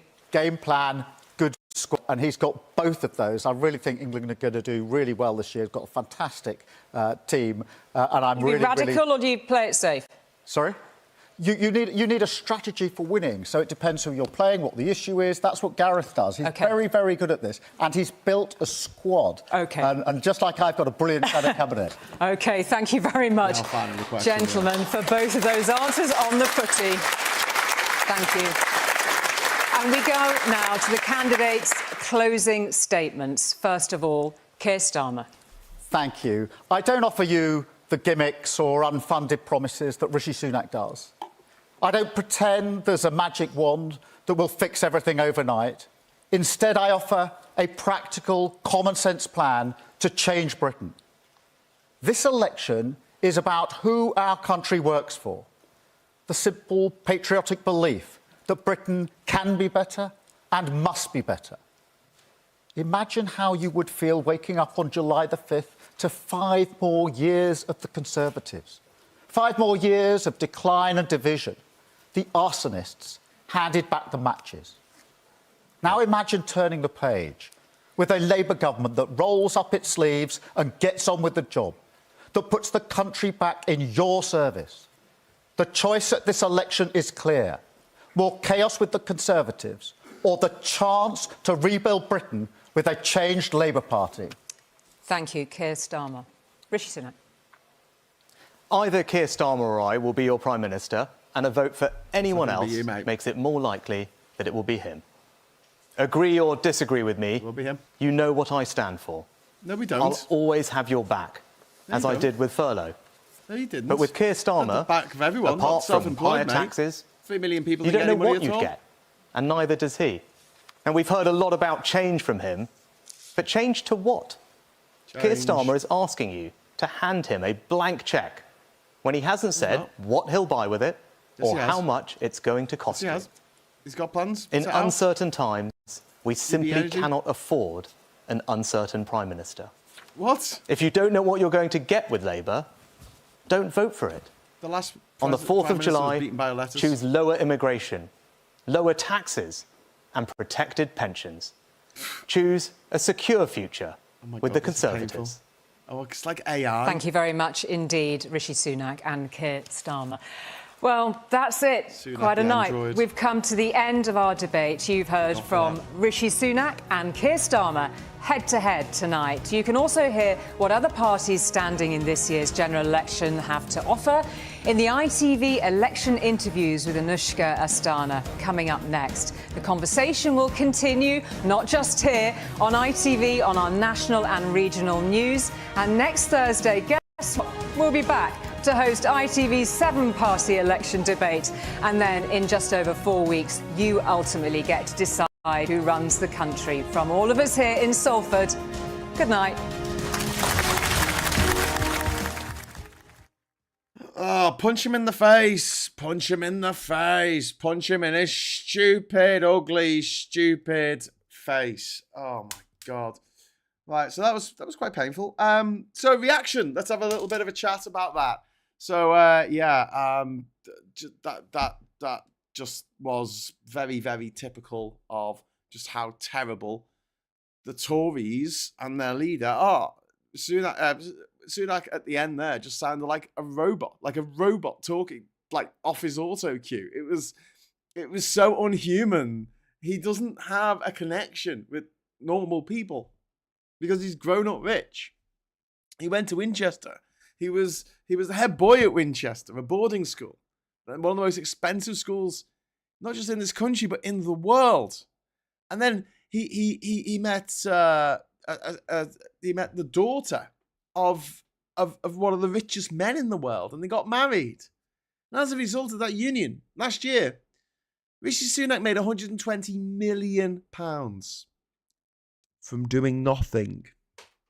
He didn't work for any of that money. Any of that £120 million, he did not work at all for it. And yet, he still got it. And then he has the audacity to stand there and say, I understand how difficult it is for people these days. I understand, the feeling that you want to have when you get your own flat. Bullshit. Absolute bullshit. He was bought flat by his dad. Or by his stepdad. Ivan, thank you very much, Ivan Ambrose. I had to start watching Panic Attack Alert, PMQs, yes. This set up a program, no. Thanks very much for the super chat, Ivan, and I'm glad to have you back now. Hope you're all right now. If you are feeling like it's a bit much, just knock it off. Just knock it off. It's not worth your health. Scott Walton, thank you very much for the £5 super chat. I think Starmer would gain 5 points in the polls if he hit Sunak. I think he absolutely would. Moderator was bad. People are saying this. People are tweeting me and sending me WhatsApp saying he was the moderator in that was far too lenient on Sunak and not the other way. I didn't feel it was that bad. I think they both talked over each other at different parts of the debate. But what pissed me off was that Sunak kept on lying and just coming out with stuff that just blatantly wasn't true. So everything that Starmer said in there, he said, you said you were going to do this, and nothing happened. You said you were going to stop this, you're going to bring down the waiting list. That hasn't happened. You said you're going to stop the boats. That hasn't happened. He said you're going to grow the economy. That hasn't happened. He's pointing out things that like they've actually said and things that they haven't done, that they said they were going to do, or they've done something and it hasn't worked out, like the Rwanda plan. Whereas everything that Sunak was saying, it was all hypotheticals. It was all like, yeah, but if you get in, you're going to raise taxes. If you get in, you're going to take money out of old ladies' purses, aren't you? And he's like, no. If you get in, you're going to allow terrorists to do whatever they want because you once represented terrorists in court because it was your job to do that. Yes, it was my job to do that. Every court case, you have to have a public defender and public prosecutor, or maybe you might have a personal one if you have the money for it, but most people don't. If you're in a criminal court, you're probably appointed by the state someone to represent your best interests, get you the best deal possible, try and keep you out of jail. That's their job. And it's a cab rank rule. So basically, the next person who comes along is you. That's what happens when you're a lawyer. Rishi Sunak wouldn't understand that because he's never been a lawyer. He was a banker, and then he was a politician. So he was a banker, then he married billionaires, an heiress, and then he became an MP. That's his life story. And when he was a banker, he cost us, the British taxpayer, £45 billion because the hedge fund that he was working for decides to buy up this toxic asset and basically dump it on the Royal Bank of Scotland. Remember them? Which caused the Royal Bank of Scotland to collapse. And then what happened? We bailed it out. And some of that money went in Sunak's back pocket. Thank you very much. When Sunak lived in California, do you know how much his rent was in his little flat? $20,000 a month for a flat rent. Yeah, he's really struggled all his life. Jax says, kind of felt pointless since there's no manifestos. Yeah, that's a good point, that, Jax. Yeah, the manifestos aren't out yet, and they won't be out for another week or so. So, yeah, a bit weird. GHK saying, Starmer, thank you for the super chat. Starmer appealed to hope. Sunak appealed to fear. Absolutely. If Labour get in, the unions will come out to your house and hide a poo somewhere, says Chairs Hunt, somewhat facetiously. Larry the Cat says he was a total banker. No emergency Corbyn then. No. The closest he got to it was mentioning the fact that the Deputy Prime Minister, Angela Rayner, voted against keeping Trident. A lot of Labour MPs actually voted to keep the Trident deterrent. This was under Corbyn a few years ago, but it didn't make any difference either way because the Tories had the majority and it will get through. But now I feel like most Labour members who may have voted against it a few years ago have had their minds well and truly changed because the facts have changed. And if you can't change your mind when the facts change, then there's no point in having a mind at all. And what's happened since then? Well, we've had the Russian invasion of Ukraine. We've had the collapse of the Iran nuclear deal, which kept people safe in the Middle East. That was dismantled by Donald Trump because he didn't like it, because it was something that Obama achieved. And fascists, like the Tories, like the Republicans in America, don't know how to create anything. They only know how to destroy. And Rishi Sunak knows that very well because he used to work for a hedge fund. Vulture capitalists. Vultures that go swirl around when they see a business that's failing and they ensure that it fails. Maybe Starmer will be better in the next debate, says Gary. I don't think he did too bad, to be honest with you. Pete Glass, at least inflation has eaten away at the £2,000 tax compared to the 1992 1,250 tax bombshell. Trident is so terrible. People's health and lives have been sacrificed. Yeah, you include that. But what Angela Rayner said when she was asked about this was the other day. Was it yesterday, was it? Might be today. She said that she'd rather that no one had any nuclear weapons at all, which is true. I think we all feel like that way. We'd rather these things didn't exist. She didn't say she was going to vote against Trident. David Lammy, who voted against Trident, he's now going to be our foreign secretary in less than a month, and just over a month tomorrow. Oh, that's the election, isn't it? A month on Thursday. Grinds my gears when they say defence budget is an attack budget, says Ian Clark. Nick says Sunak may offer to give Starmer a ride back to London on his copter. And Cornelius says, oh God, not Kunzberg. Where? Trump also killed the SALT agreement with Russia. That's the Strategic Arms Limitation Treaty. I remember watching Reagan and Gorbachev sign that with a sense of relief. Yeah, John Barleycorn, but Trump is completely backed by Putin all the way. So's Farage, by the way. Farage, he knows exactly what he's doing. He's trying to take over British politics. He wants to be leader of the opposition.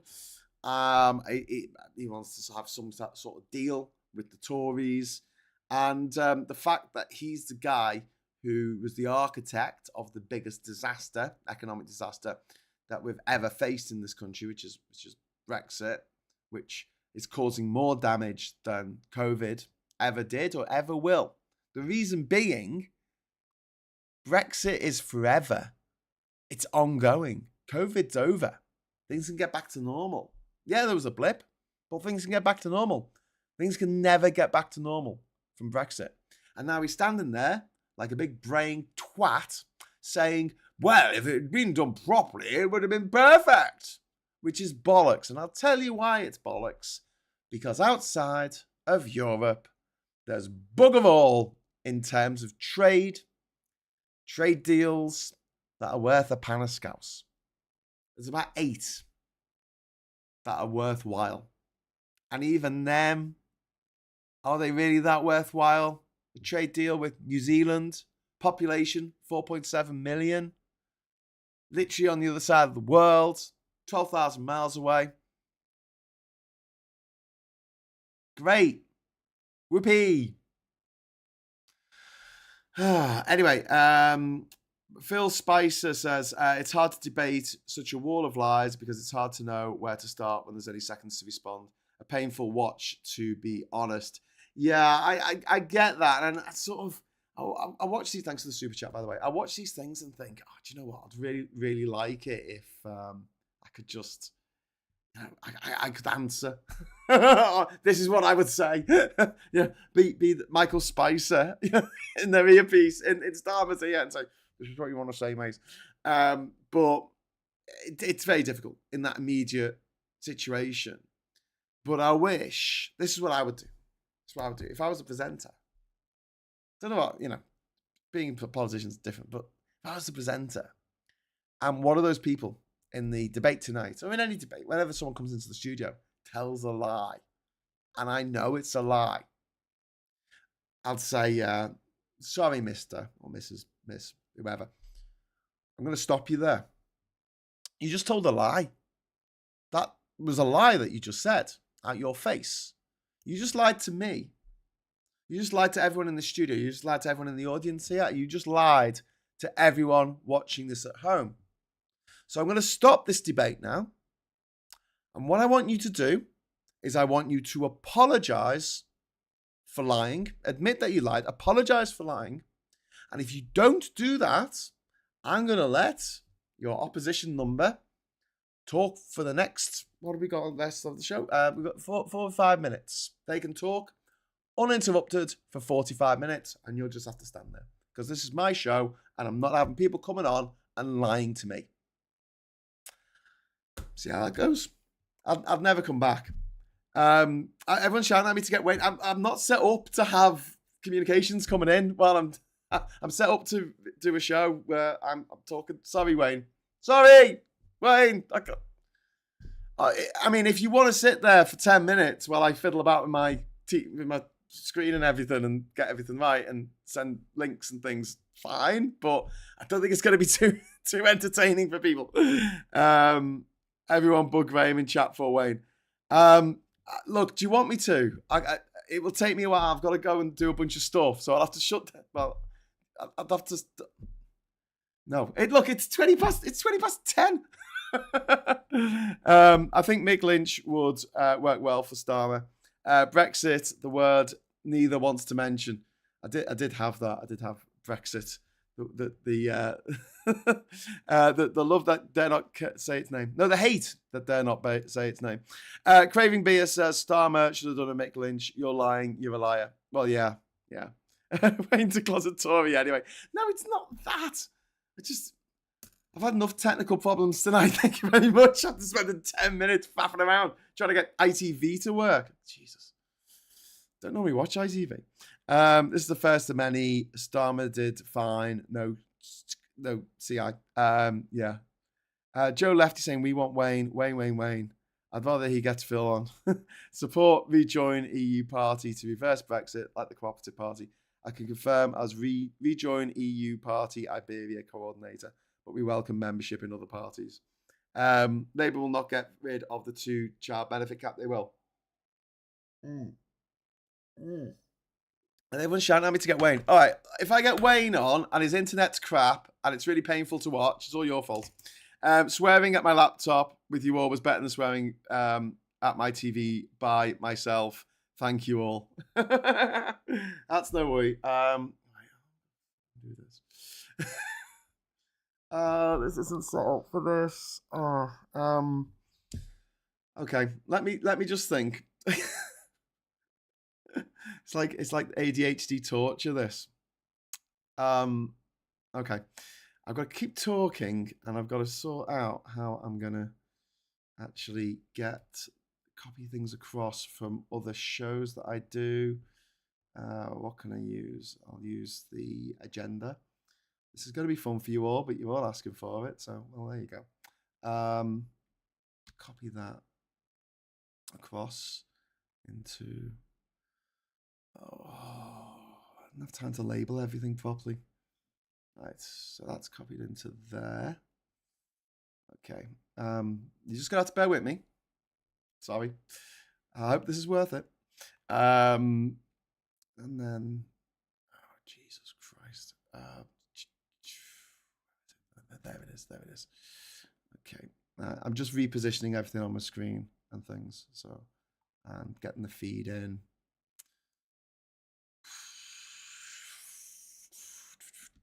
Okay, right. Okay, right.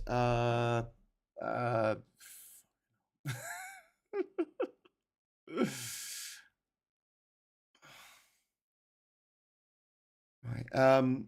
Okay. Right. Just bear with me while I open up Zoom. Peer pressure wins. Yeah. Thanks, Joe. As a Scot who's been hurt by Brexit, this is from GHK. I hate to bring up this song up, but I think the most apt song for Brexit is 30 Years of Hurt. EU rejoins is gleaming. Well, yeah. Brexit is 30 Years of Hurt. Absolutely. Can't argue with that. Right. God, it's like watching your granddad type, innit? It'll all make sense in a moment. Right. Now I've got to open up my Gmail to send the link to Wayne because he doesn't actually have. That's the only way he can do it. So, just let me log in. Just gonna log in.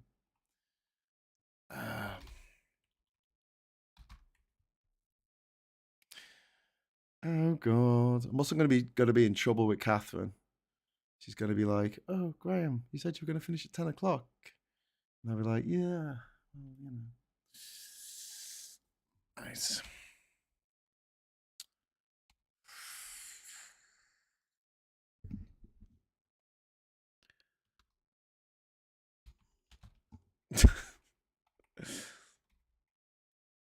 This is quite specialist watching this. Just like unboxing, but you can't see what I'm doing. Right. There you go, Wayne. The message has been sent. You just got to give me a moment. I've got to do a couple of things. Just hang on a sec.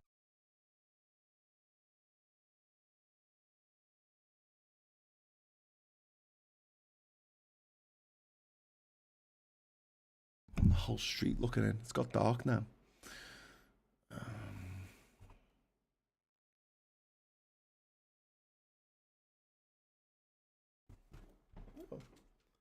What's happened there? The background's gone all weird. Oh no, I'm being my bloody screen. Right. Right, we're just waiting for Wayne. Hello, Wayne. Where are you? Come say hello. Hello, sir.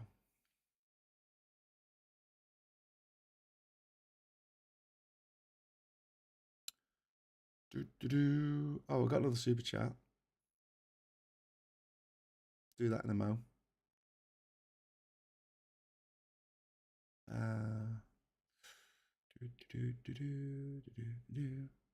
Right.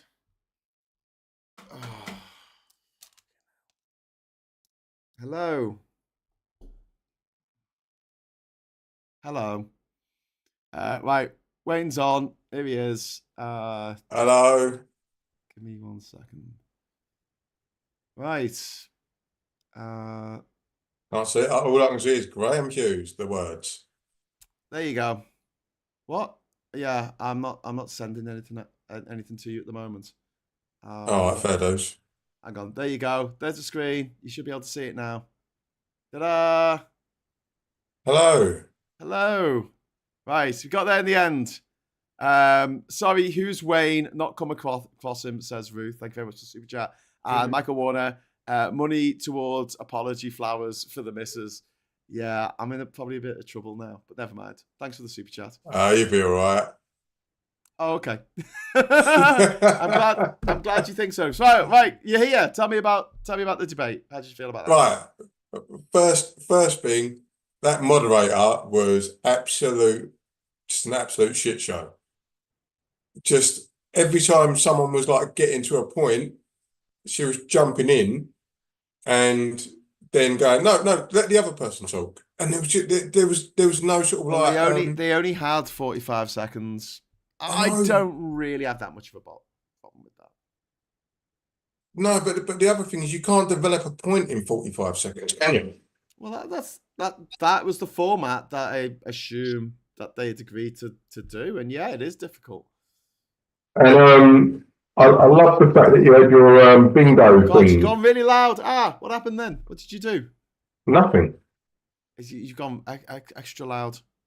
That's on you, bro. I've not done anything. Oh, it was when you touched your headset. Is that where your sound's coming from? No, it's coming from my Yeti. My Yeti's here. Okay. All right. GHK says, at least you're not away around the world again. Thanks. There's a big. The sound's gone really weird. You sounded fine a minute ago, and now it sounds like you're speaking down a didgeridoo. Okay. I've not done anything. This is my usual setup. It's gone really, really echoey. It was fine when you first came on. Have you switched microphones? No, Pulled I've your not mic out or something? Or no. Let me just double check for you. have a look on your microphone list on your Zoom. Settings. You got the microphone, haven't you? And little up arrow. You can choose where your microphone's coming from. Yeah. It's coming. Hang on. No, it's coming from my Yeti. Okay. It's just got a bit loud. Like it sounds like it's got loads of gain on it or something. Okay. Well, no, I don't touch anything on my settings. I've got my settings set up and then left it because I was getting told off by Mikey all the time for gain and all that sort of stuff. So I don't touch it. I just leave it as it is. As you know, my rig is just set up as it is. Ruth wants to know who you are. Oh, I'm Waymaker from the BIM podcast. Wayne in Basildon on LBC. I'm in 2 of James O'Brien's books, and yeah, constant gobshite. You sound really bad. You sound like. Is it really? Yeah. I don't know what's happening there. I don't know. Hang on. Let me do this. Right, see if that works. Go on, speak. Right, I did the whole unplug it and plug it back in again. That's way better. It's like a million times better. How simple are we? Yeah, unplug and plug it back in again. Yeah. What? Tech issues and Labour social. Well, you know when you try to produce a show and present a show at the same time. Yeah, it's one of those things. And then you get a third-party interloper. Me and Femi were talking about this, mate. We were talking about how people on Twitter or whatever, they'll say, "Oh, you're all shilling for the hard left." And we're like, mate, if we did exactly what we're doing now for the hard right, for the Farages and the Boris Johnsons and the Rishi Sunaks of this world, who obviously can't do any of this shit themselves. I mean, they can't even wipe their own asses. Like, we would be millionaires. No. We would be absolute millionaires. They would shower us with money.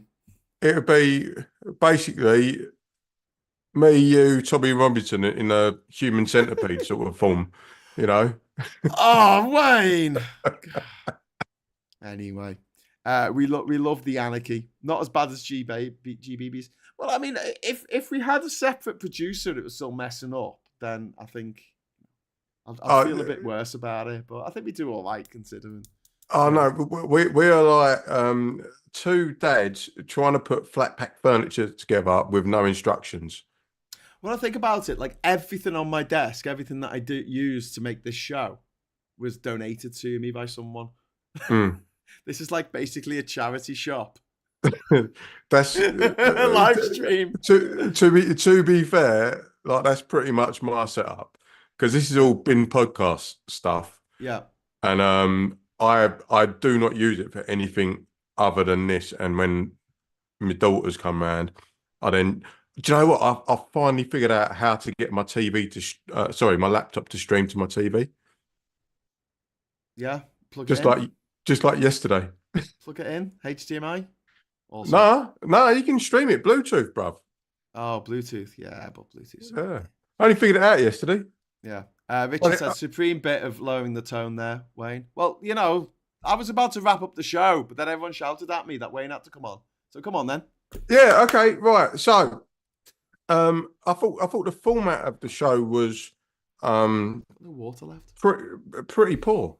It was just I learned nothing, and the fact that you had your bingo card set up already, yeah, means that you knew what was going to happen. You knew how this show was going to fall out, and it was the same shit. It's I'm a politics nerd. Yeah, like, do you know Sadiq Khan is a son of a bus driver? That kind of thing. You know, it was just, oh, come on. There was no substance to it at all. Well, and the thing is, we know that because we've seen interviews with Sunak, we've seen interviews with Starmer. You know, I've been to conventions, I've been to conferences, I've been to, I've watched a lot of PMQs. Yeah. So yeah, I've heard it all before. There's nothing new for me, but you've got a whole audience there on ITV waiting for, you know, Emmerdale to start or whatever, and they're like, okay, this might be the first time they've ever seen Keir Starmer. No, I'm telling you, mate, they was all just sitting there waiting for Love Island or some shit. Because let's face it, we all know Sunak's backstory or his origin story. We all know that Starmer's missus works in the NHS, and then they use up so much time using those kind of things, and then there was no substance. And then you had the moderator jumping in saying, "Oh no, next one." But, well, there's no time. It was just crammed in to a very, very finite amount of time, and I think the format needs to change. Yeah. Yuli Kaluda's complaining about certain words being censored and saying it's unacceptable. Well, if you want to be the full-time moderator on the channel, and every time a racist comes on, you censor it before it comes up on the screen here. I can't even mod now, can I? Sorry? I can't mod right now because Steam will come out of my phone. Well, I mean, we don't have any full-time mods because, you know, if people want to help out, that's great. But, you know, I feel a bit dodgy about asking people for doing stuff for free. I mean, look how much stuff like Phil does for this channel. It's like remarkable. Yeah. And I'm like, nice. if you want to stop doing this, you can. You know, you don't feel obliged. I think you might cut back a little bit after the election. I think we're just sort of powering through now until we get to the election. Phil's a good egg. But what did you feel that what did you get out of the actual show? Because that's what it was. It was a show. I like the fact that Sunak came across as a total robot, an unempathetic robot, especially at the end when he was reading in his AI voice. I thought that was great. I thought Starmer did manage to land some punches there, pointing things out, but I'd like him to be more of a brawler. If that was Tony Blair, and love him or hate him, he was very good in these types of debates because he would get the audience on side. And one of the things that I think that both Sunak and Starmer fail in is just the warmth that you need of, you know, a little bit of self-mockery, a little bit of candor, actually making the audience laugh a little bit, which I think is very important at the beginning to get them on side. Oh, I don't agree with his politics, but he's all right. And we all do this. We forgive people in our lives who have fucked us over one way or another. We forgive them a lot more if they can make us laugh. And you think about your friends who you've fallen out with over the years, the ones who are just miserable sods. You just leave them. You're just like, oh, forget it. I'll give you this. I'll give you this question. As taking politics aside, right? Yeah. Which one of them two would you go for a beer with? Starmer, all the way on Saturday.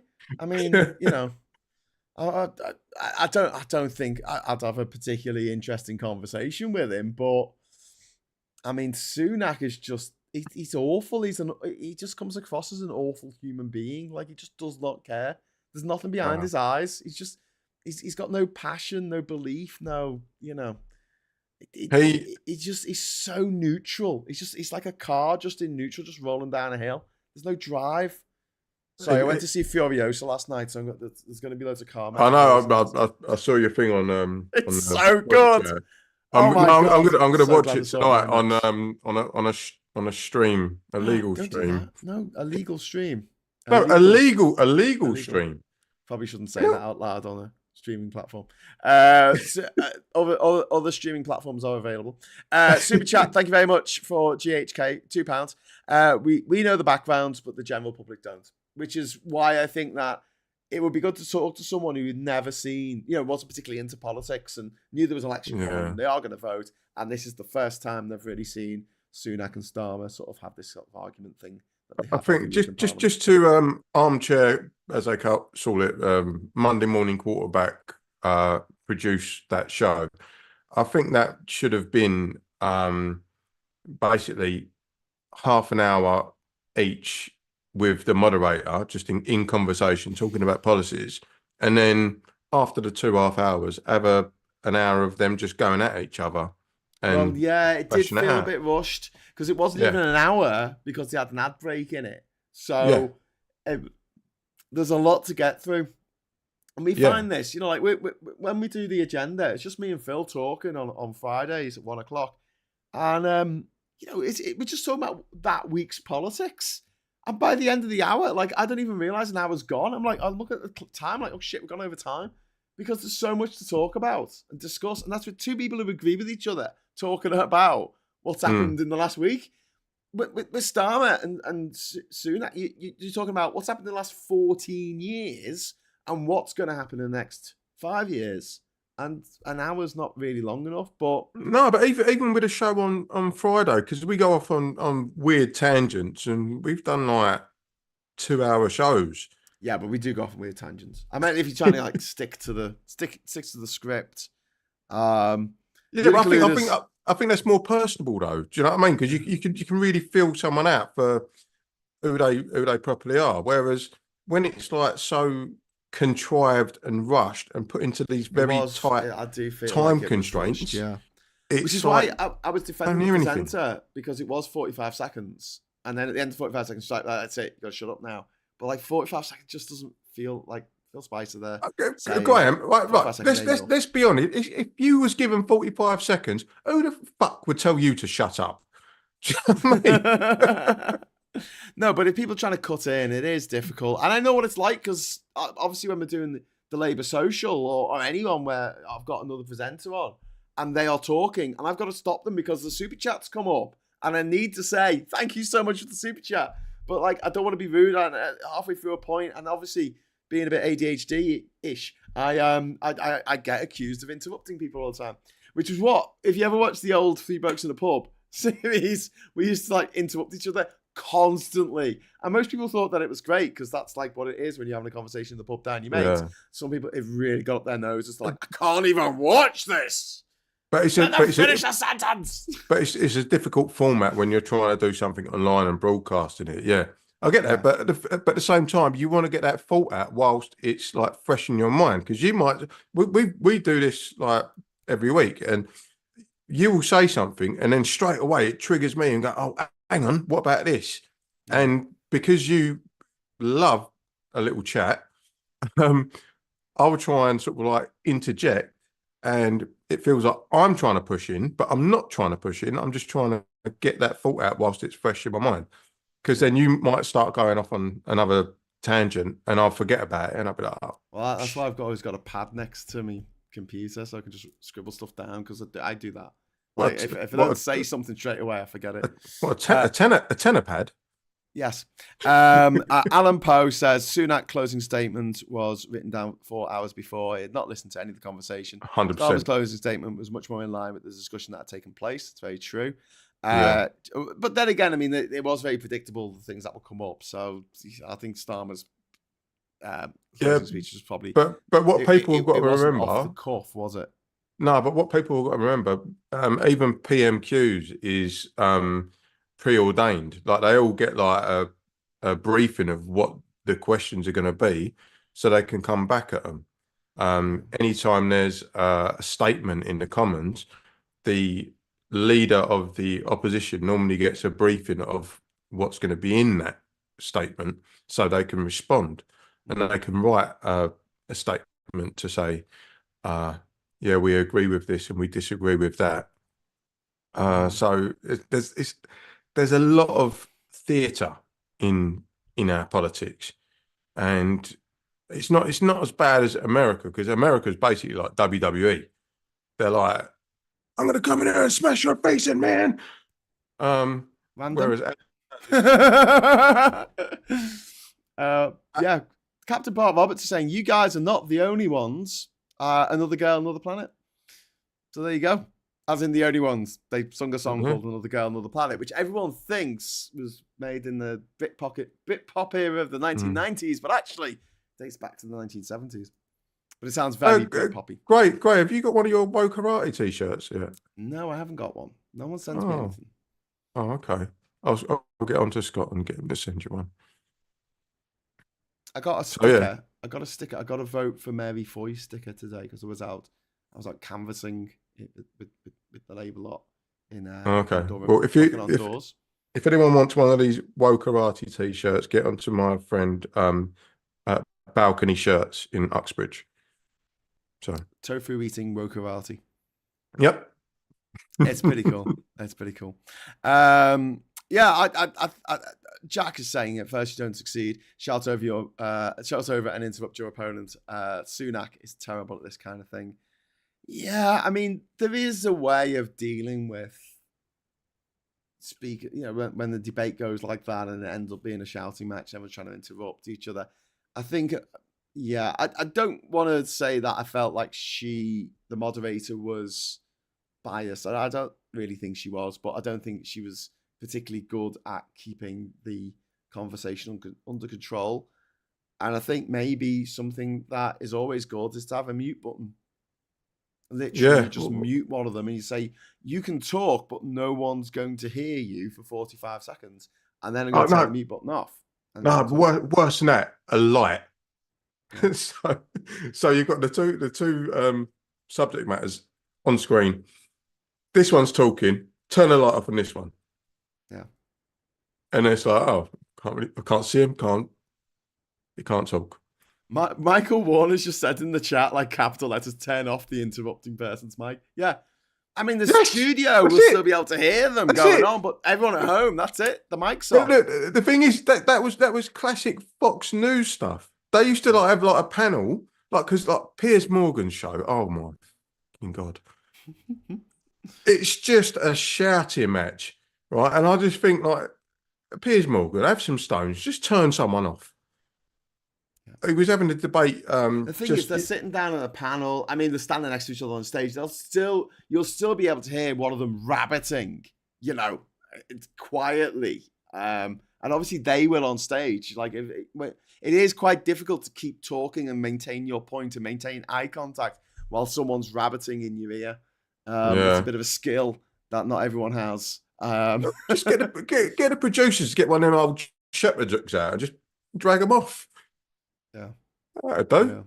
Yeah. Anyway, on to better news. I hear Nigel Farage got milkshaked again today. Yes. Well done, Essex. Woo! Good on you. And then all the But- usual weirdos on Twitter are like, "Are you advocating violence? It could have been acid." And like, it wasn't acid. It was a fucking milkshake. Get over yourself. Do you know what? Oh, classic leftist advocating violence. I had a conversation with someone earlier who is who's in the political field, and they were saying that, yeah, but what if it was acid? And I was like, brother, it was a milkshake, and it was some silly bird with fake eyelashes. Come on. You know, if it was like If it was acid, it would have been horrifying. It wasn't. Oh, it was a of milkshake, course, and therefore it was funny.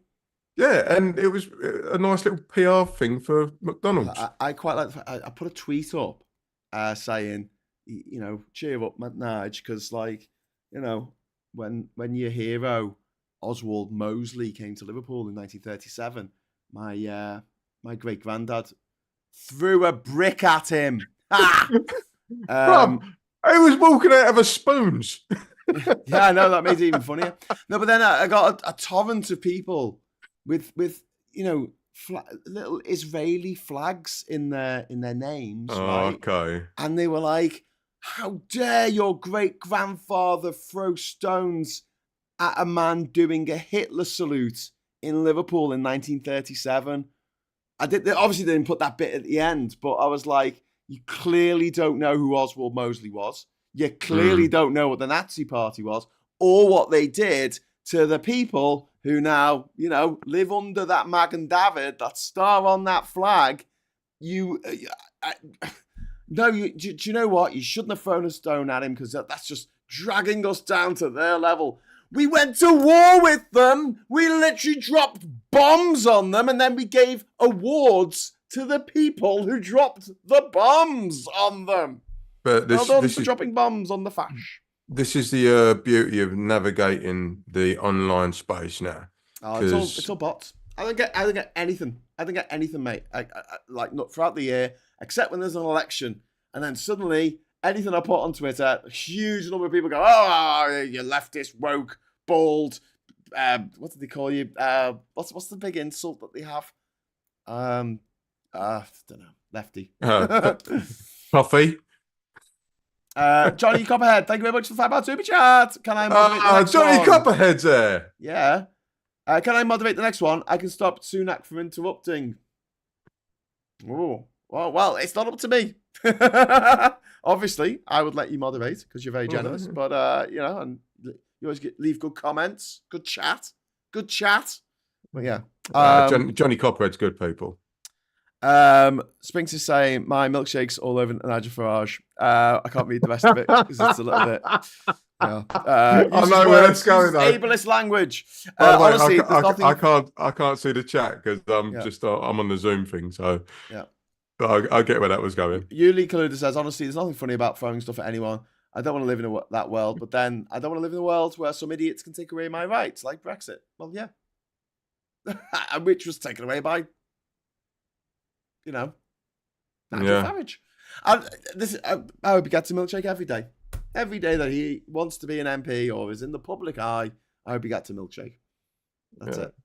I mean, like his thing's milkshakes. John Prescott's was eggs, you know. So he's got his own gimmick now. Yeah. And John Prescott just laughed it off. I mean, this thing, Farage has just laughed it off. I think he did a picture of him with a McDonald's milkshake afterwards or something, drinking while going, "Oh, always got to have a milkshake." So, like, he's not like crying about it, and yet all these horrible little stands on Twitter are like, "Oh, my captain! How dare you? How dare you? Punninator, you lefty monsters." The Punninator saying the milkshake was staged by Reform. Thanks to the super chat, but it turns out it wasn't. It wasn't, because everyone's saying, "Oh, it looks like a woman who's involved in Reform," but it's not her. He didn't say how long the tax was. Yeah, 2K over a million years. Lol. That's from Sean. Siskin Edge says the Tory said there would be a £2,000 tax bomb in 1982. I remember the advert. There was an advert, big bomb on it with Labour's tax bomb. And then the 1997 Tory campaign was New Labour, New Danger with they got a picture of Tony Blair and giving him demon eyes. Hang on, did that person say 1982? What? The Labour thing was 1982. 1992. Oh, sorry. Yeah. That threw me because I was like, hang on a minute. That There would been wasn't an halfway through. election. Yeah, I was going to say, it's halfway through a parliament. Yeah, there was an election. It was not 83. Yeah. It's like the early one in 93. 83 even. Farage once got egged. He was most upset. It didn't separate the whites. Dun, dun, dun, dun, dun. That's genius. Nigel Farage supported Brexit, but he's not the one who enabled it, says Utica. I don't think Brexit would have happened without him. I don't want to give him credit for that, but I do not think it would have happened without him. Not at all. But I just know why he's gone to Clacton. I've worked there.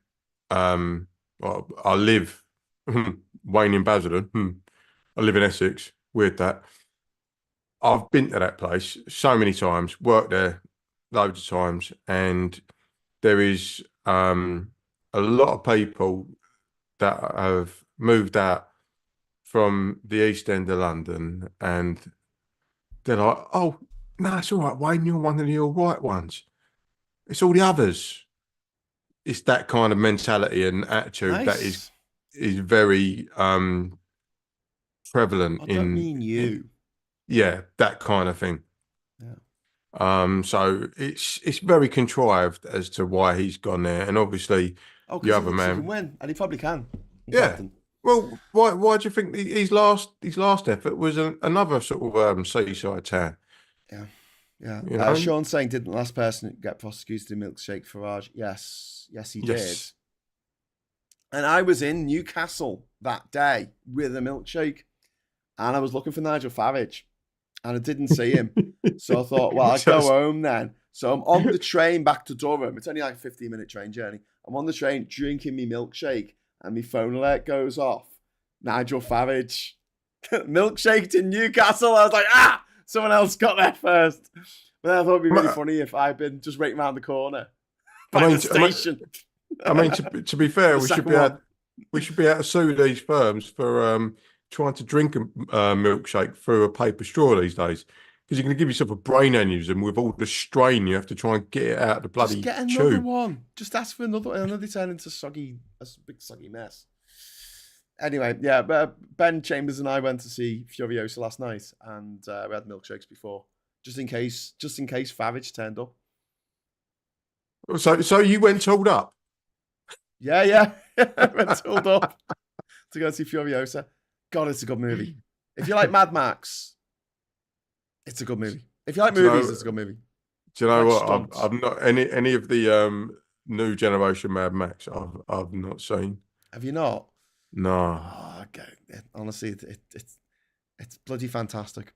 Not much in the way of a plot, but who cares? Myself and my daughter yesterday watched a film called Nimona on yes, it's very good. Netflix. Oh, it's amazing. Yeah, it's a good film. Oh, recommend brilliant. It. Yeah. Plot twists ahoy. Right. So we need to get back on topic. We've only got 5 minutes left, and then I'm definitely going to have to go because my guts are already for garters. I don't know what else they could be used for, so I don't want to find out. Tooled up, love Mad Max, has to be IMAX. Yes, Sean, and one of the biggest regrets in my life is that I didn't see Mad Max Fury Road on IMAX because it was only on IMAX in like Manchester. It wasn't available in Liverpool. And at the time, I was like, okay, I'll go on this particular date. And the person I was supposed to be going with said, I can't make that date. We'll go and see it 2 days hence. And they took it off IMAX. Okay, let's get back on track. So okay, so for people that didn't have any clue about politics or anything, what do you think that they gained from this debate? Well, Wangi Peg makes a good point here. So Starmer came out with clippable lines. I also like how he's continuing to reference Sunak's link to the 08-09 financial crisis. I don't know if you saw the Labour Party thing that they did with one of the comedians from 8 out of 10 Cats, whose name currently escapes me, but I remember in a moment they rip off The Big Short, the movie The Big Short, and it's him in the bath explaining what Rishi Sunak did in order to steal people's money during the financial crisis, because these things were too big to fail. Yeah. Okay, so like the Love Islanders, like who are waiting for it to come on, do you think that they gained anything from this, or do you think this was kind of like just in the way until the show came on? I feel like if there was, I know News at 10 came on afterwards, but I'm just using that as an example. Yeah, but I feel like if they just came on at the end there, and they just saw the closing statements, they were talking about the footy, and then the things he said at the end. Starmer's closing statement was strong and it was hopeful, and Sunak's one was really robotic and also fearful. It was like, if you don't vote for us, you're all going to die, effectively. Whereas with the Starmer speech, it was like, we can change things and make things better for people. But I think that's because of the narrative that he's being fed now. He knows he's fucking toast. Yeah, he knows he ain't getting in. So just like circling the drain, like the old national service thing. Fuck off, bruv. Well, you think some young person's going to give up their weekend to do some like office work? Yeah. One of the things that I wish Starmer had said is, and I wish they'd always do this, whenever the Tories or Refuck or anyone comes out with we have to leave the European Court of Human Rights because it's a foreign court, I want them to say, excuse me, it's not a foreign court unless we're not European. Are we European? Yeah. Okay, well, it's not a foreign court then, is it? Because we can do things in that court. We can be adjudicated by that court. We can stand on that. We can be on the bench on that court. We can. That court is ours to use as we desire. And not only that, the policies that court adheres to were written by barristers from this country, as well as other European countries. So it's a complete it's just fake news. Yeah. But it's all European. Ooh. Got a super chat. Ruth Guthrie saying, do you support Scotland mitigating Tory policies? Yeah. I support Scotland. At this point, I'll support Scotland declaring independence and then invading. Oh, I'd love that. Imagine that. Scotland like defecting, like just leaving England and then using Trident on us. And all the oil, because they got all the oil, and Sunak standing there going, "Oh, but we got all this," and he didn't want to use the word oil. Did you notice that? He said, "We're getting all this energy out of the North Sea." It's like, no, wind turbines get energy out of the North Sea, right? What you're talking about there, mate, is oil, fossil fuels. Yeah, speaking of wind turbines getting stuff out of the North Sea, there's a lot of that going on in Clacton. Yeah. That's weird. That Farage don't talk about that, does he? No, he doesn't. Because that wants to know why won't Farage integrate? Very good question. He just looks like Baron Greenback to me. Right, we're gonna go. It's 11 o'clock. Yep. Thank you so much for watching. Thanks, Wayne, for coming on. You're very welcome. Thank you for having problems. Technical issues there. We got there in the end. Thank you to all our socialites in the chat. Thank you for all the super chats. Thanks to all our patrons and YouTube members out there. Don't forget to like and subscribe. If you're not already, subscribe to the channel. I'll be back at 9:30 in the morning for Morning Brew. And until then, I'll say hello, good evening, welcome, and goodbye.